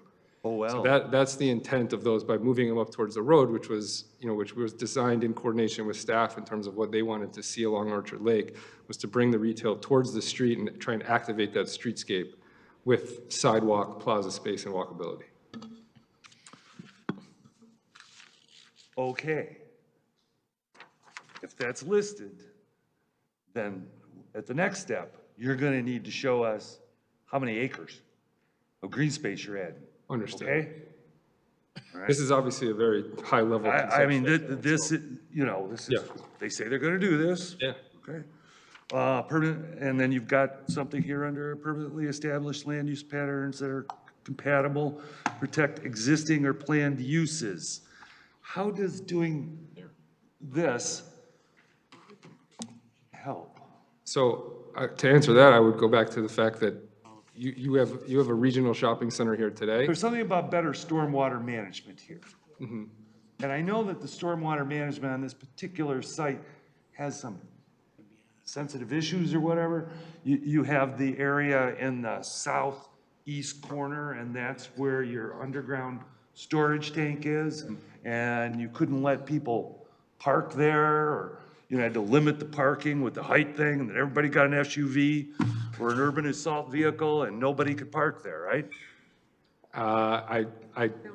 I believe, I know that there's. It's getting late and I'm getting a little silly. But it seemed like you used to allow people to park there, and then it seems like you didn't anymore. In front of A100? Is this some of your? We can now park it. It's been repaired, so you can park that. It has been repaired. It has been repaired. Okay, so. But as far as preserving the use. It says here you're going to improve stormwater management. How are you going to improve stormwater management? By doing a PUD. So I guess there's two parts to that question, if you want to answer in terms of how we're improving the stormwater retention. But as far as, I think the first part was preserving the use, right? How are we preserving the use with this plan? Was that part of the question? Those are the two things you have. It's So listed here that. Preserving the use by creating a design and a redevelopment that will attract creditworthy and stable tenancy so that we can maintain this as a regional retail center. Obviously, today, the current design is not attractive to tenants.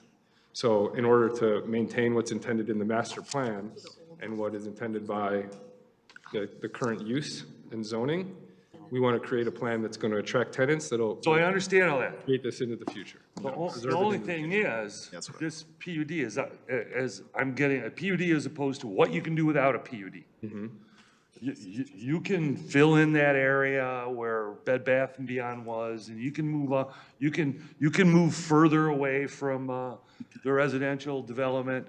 It seems like the only thing you need the PUD for, right? And so that should be tied to these items, not other things you're doing, okay? Is you're putting this new outlot, these new outlets in, and the new outlets are going to be closer to the road than currently zoned, and at least one of them is going to have a drive-through. Well, I appreciate that Starbucks won't move there unless you, and I'm just pulling them out Well, of again, I there, think it's, unless you have a drive-through. Street, Joe. Well, they're across many streets. It's a. well, again, I think the intent, and again, through conversations and the recommendation of staff. So tying that stuff. Yeah. See, it seems to me that you should tie, or somehow or another, you need to tie that to the big picture. How come you can't do this without going to a PUD? And then these justifications. Well, again, I think the purpose for the PUD is because it'll allow us You to told me create. that you're moving, I'm just I'm helping. sorry. Yep. You're told me that by moving the outlots beyond the current setback requirement, you're then able, this is what you said, to increase your green space up in the area toward the existing development. That's what I got from you. Why? I think those are two different things, right? Well, I think by moving it forward, it allows us to activate the green space in front. And because we're able to activate it, then it encourages us to create more green space so that you have that walkability and that interaction. We could create more green space without moving the buildings forward, but you wouldn't get the same activation. So they're not, one doesn't create the other, but they're allowed to work hand in hand because they encourage the type of movement and use that we want to see at the center. Mr. Manti, Yes.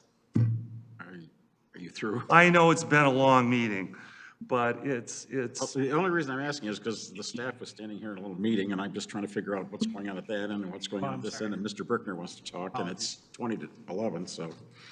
May I speak? Yes, please, Mr. Right Brickner. ahead. I move to make a preliminary finding that PUD 2-2023 received July 18, 2023, submitted by Timothy Collier, qualifies for the planned unit development option under section 34-3.20.2A through D of the zoning chapter. Is further determined that the proposal meets at least one of the objectives as outlined in section 34-3.20.2E I through VII, and I will state them later on. Let's see. You gotta finish and that. And then it makes it clear to the applicant that the final granting of the PUD plan and contract requires approval by the city council after recommendation by the planning commission. The proposed plan preliminary meets the following qualification standards of section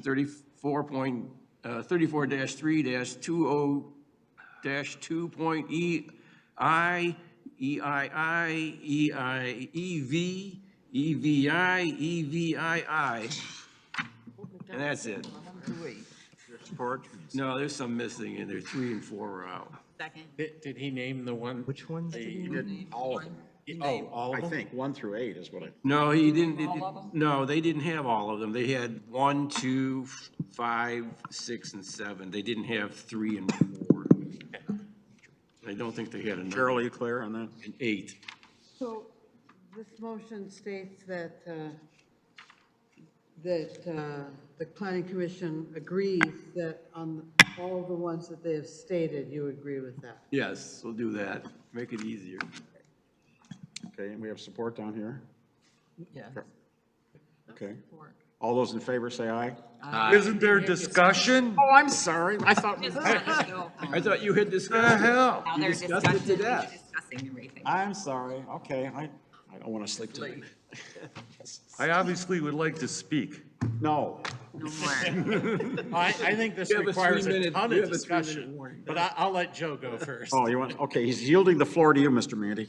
So part of my concern here is all the PUDs we're approving. And I don't mean to pick on you. I do totally get the fact that you need to put some drive-throughs in there. It is wonderful that you're trying to do redevelopment. I almost think that we should just face the facts and allow drive-throughs in this zoning area and try and control them. I'm not necessarily against this. Tonight, I'm going to vote against it. I also want to say that it seems like we've been chastised recently for not asking enough when we grant these PUDs. And one of the things that I'm always going to try and ask for, I believe, in this type of PUD, is to say, where's the bus stop? Now, the problem is, Orchard Lake, I don't even know that they have an hourly bus, which is ridiculous. But I'm just trying to give you an example of somebody comes here with some, It's in the middle of that circle. There's a bus that runs through there. bus shelter. If there's a bus stop, then where's the shelter? What we can be asking for is put a darn bus shelter there. And then we can point at this and say, what we did was we provided a public improvement that helped more people. I agree with that. I think with a commercial development like this, we should never not ask for that. I agree. I agree with that. And shelter and park and benches. Gosh, you just talked me into voting for this damn thing. Yeah. And you heard the discussion. No, it should be. Okay, who else wants to have this? Steve? Yeah, I mean, I'm voting for it. You know, it's a preliminary, but I am struggling a little bit with why this is a PUD at this moment, but we'll see what comes to us. But I think I need a little bit more as to why this is a PUD. Obviously, the drive-in usage is probably key, but I'm looking for a little bit more details. You know, the setbacks. You know, let's nail those down and figure out why this needs to be a PUD versus a rezone. So I'm all for it. I'm happy to see this go forward. It's just a really raw plan at this moment, but let's go forward and see where it goes. But I think that's one thing that we need to see in the detailed plan, you know, why this is going, you know, I just, on the previous one, I didn't see it being a PUD versus a rezone. Right now, I don't see that either, other than potentially the setbacks. So I really want to see why this is a PUD versus a rezone. One last. Sure, why not? The southbound bus shelter is meant for the employees, the low-income employees who work at this facility, okay? Is that it? Mr. Brickner? Real short. The shopping center is falling apart. I'm glad to see you want to do something to fix it up. I know the council was looking for a lot of restaurants in that area to help bolster this shopping center. What you're doing is that. I understand why you need a PUD. When I first saw what you did, I said, why do they need a PUD? It's all zoned the right thing. When we finally got what the Giffords-Webster report, then I could see why you need a PUD, because there are certain things you would like to do that would make the center more attractive to the people driving up and down Orchard Lake Road, and would fill a need to fill this shopping center and attract other stores in the shopping center that you've lost, and having put several restaurants along Orchard Lake Road, I think is a good pull. It's a good pull in, and I understand why you need a PUD, because you wouldn't be able to put those restaurants along Orchard Lake Road. It wouldn't be allowed to have a drive-through, because it is a B2 and not a B3 or a B4. And I think it's a good idea, and I think that this is something that the council has been projecting to us on the master plan changes, that we do something to make this a very attractive area for both West Bloomfield and Farmington Hills, so people will want to go to that spot, because there's a big need in our city for more restaurants, okay? So that's why I'm in favor of this. You look like you're doing what the city council really wants you to do.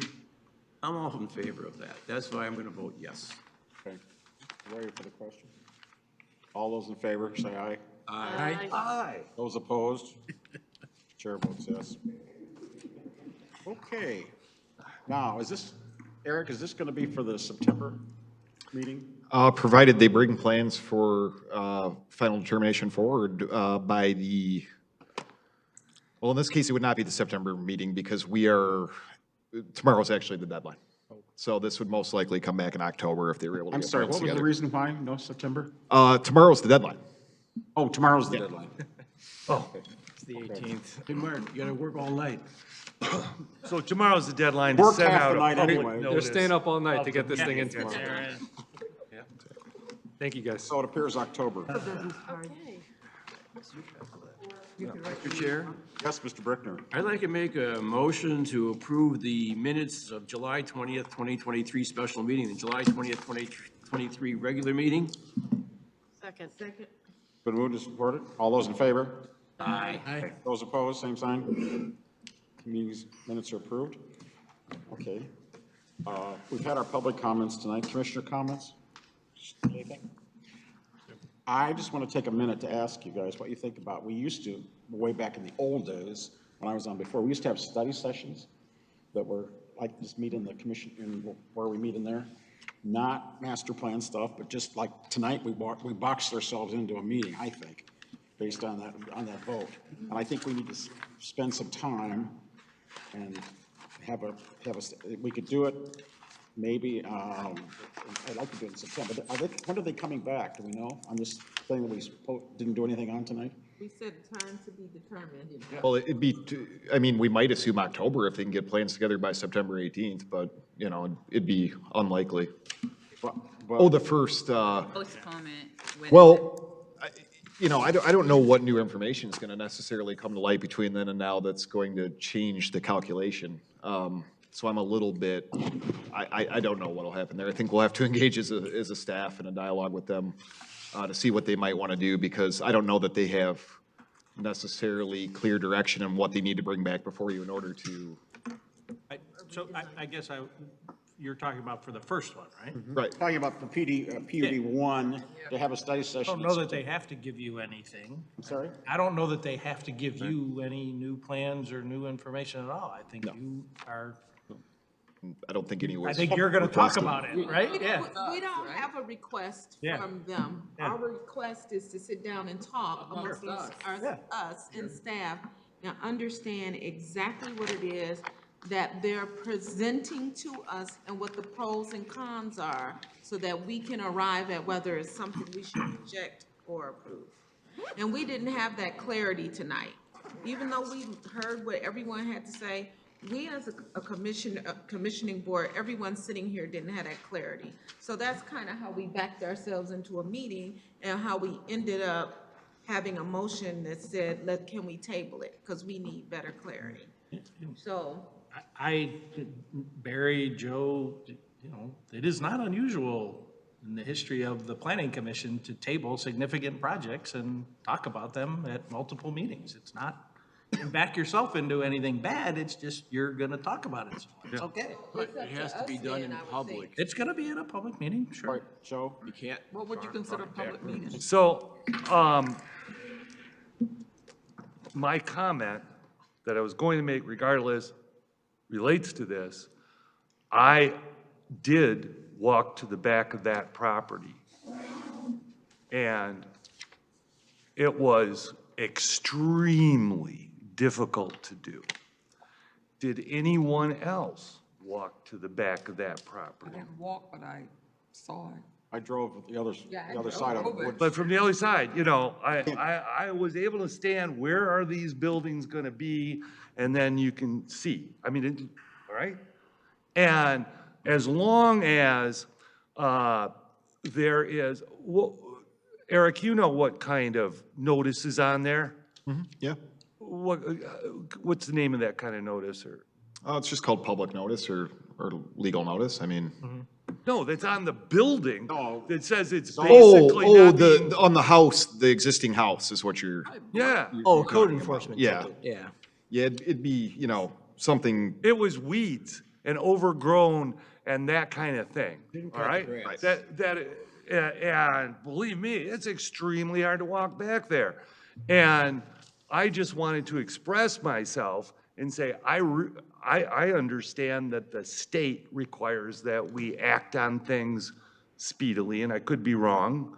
But, you got a ticket out there that says you got too many damn weeds, then why do we have to walk around it? Why do we have to take any action? until they go out and clean the damn weeds so we can walk back there. No, what happens is if they don't follow the recommendations, the city will The send city some. goes, cleans it out and charges them. Charges. Correct. And I don't know how we can fairly walk back, be expected to walk back there, given the existing condition. My clothes were covered with burrs. Thank God I'm not, I don't react to poison ivy. It looked like there was poison ivy everywhere. You know, if I can't walk the site, why should I Vote on it? sit and talk? How can we fairly sit and talk about it? And that notice that's sitting on that door is dated June. So it was over 2 months ago. And those folks are upset. I heard some of them say that these people just let it go to pot and they get to make all kinds of money. Well, I think we should turn around and say, either clean it up, which you have already done, or we'll clean it up for you, and go out there and clean it up. What's the condition of the house? And we'll go walk it. What's the condition of the house, Joe? Is it? Oh, it's the broken windows, the gutters are filled What with about trees condemning the growing. house, Joe? Huh? How does that Damn help the us house? on the land use? How does any of that help us on the land use? It all goes beyond my department's authority too, I mean. Yeah, that's zoning. One's code enforcement, the other is your planning. You know, I wasn't looking at the function, so code yeah. enforcement thing, but when they were saying infested, I'm sure there's all kinds of rats living there and stuff. Oh, and there's a no pet policy. Property values. Don't think this is- But I don't know what the appropriate issues are, but hey, this is the first time I've been sent to a location that was in such because they're not gonna do utter state of disrepair. Meeting's not over yet. Yes. I took away a couple items from that first PUD one. One was they're not appreciative of the current state of what it is, which I totally get, right? Like, nobody wants to live next to that. Two, the traffic issue, which is also not our control and beyond what we're doing here. And we're not the right forum for them to be bringing that up, right? That's somebody else in the city. But then lastly is something is going to happen on those properties, and these residents may or may not like it. And like you alluded to, this might be the best proposal you get. This might not be the best one, but something's gonna happen eventually, right? Someone's gonna be in I your don't know how it backyard. can if it's Well, not with in an line with our 80-foot buffer, master it was plan. gonna be the best We're thing never they'd gonna ever approve get. anything except Yeah, because if there's houses back there, it didn't have to be 80 residential, feet, and they're it'd not be gonna do less. that. So See, this is why you need a study session. We need a study session, doing it people. now. Can I get a motion to set a study session for A motion, we set a Probably be my study session for sometime in September. the 14th is a Thursday? That work? September the 14th. Second one? That's Yeah, second one? We're gonna have a second separate I meeting. can't do that. That's asking a lot. Huh? I can't do the second. I said, I don't know about study sessions outside of the master plan. I mean, we've been meeting, you know, how many hours, I don't know, maybe if, We're maybe if meeting. we came in at 5:30 for the master plan or something like that, and dedicated a half hour, something like that, but. tack it on to a You master already have a plan meeting meeting. on the 14th? No, 21st, the right? 21st is the meeting, I assume, right, Derek? Yeah, first. Yeah, if that's the third That's Thursday. the third Thursday. And we're meeting at 6 o'clock on the master plan? Correct. So you want to start at 5:30 and talk about this? We could bring it down to 5:30, whatever you want. Does that work, people? That works, because I can't do the 14th. Sure. And we would have to come, we come at 5:30 to 6, is it the regular master plan? or Yes, is it yes, sub? no, it's Oh, the okay, regular. okay. Tonight was the secret one. Okay, yeah, I was gonna say, it doesn't make Tonight sense to was do the that. fun have one the where we big got shots to there like hear we city did today. council talk. Yeah. Okay, so do I have a motion? Did you make a motion? I wasn't there. I know. Did you make a motion? We actually had Your support? We actually had 4 council members. It's been moved and supported Commissioners. to meet starting at 5:30 on the You're supposed to be 21st. here. Mr. Brickner? What'd you say? We're voting on a study session on September 21st at 5:30. To talk about PUD 1. We're voting on this? We're voting on to set the meeting, We have to vote? because he has to give public notice. It has been No, seconded? No, it's a There's no private public meeting. hearing. It's a It's just, I thought he had to give notice of all of our meetings. it'll just be posted as a meeting. There's no Okay, advertisement or fine. anything like that. Yeah, we'll just formally publish an agenda. Okay. All in favor, say aye. Yeah, exactly. All in favor, say aye. I Those opposed? Okay. We've got that See you at 5:30 on the 21st. All right. Make a motion to adjourn the meeting. Do we have a public comment? No. Commissioner. Okay. Did you want, no public comment? You must be bored by now, aren't you? It probably is like Got enlightening, it's commissioner learning. comments. You had a motion. We already did it. We already did commissioner comment. Am I supposed to sign The something? motion was made to adjourn, it hasn't been voted on. I move we adjourn. No, Already Tangi did that already. All those, I second it. all those in favor? Aye. Those opposed? Meeting's adjourned. Who made that motion? I wanted to make Tangi my made the comment. motion. initially It was seconded by. I remember how cold it is.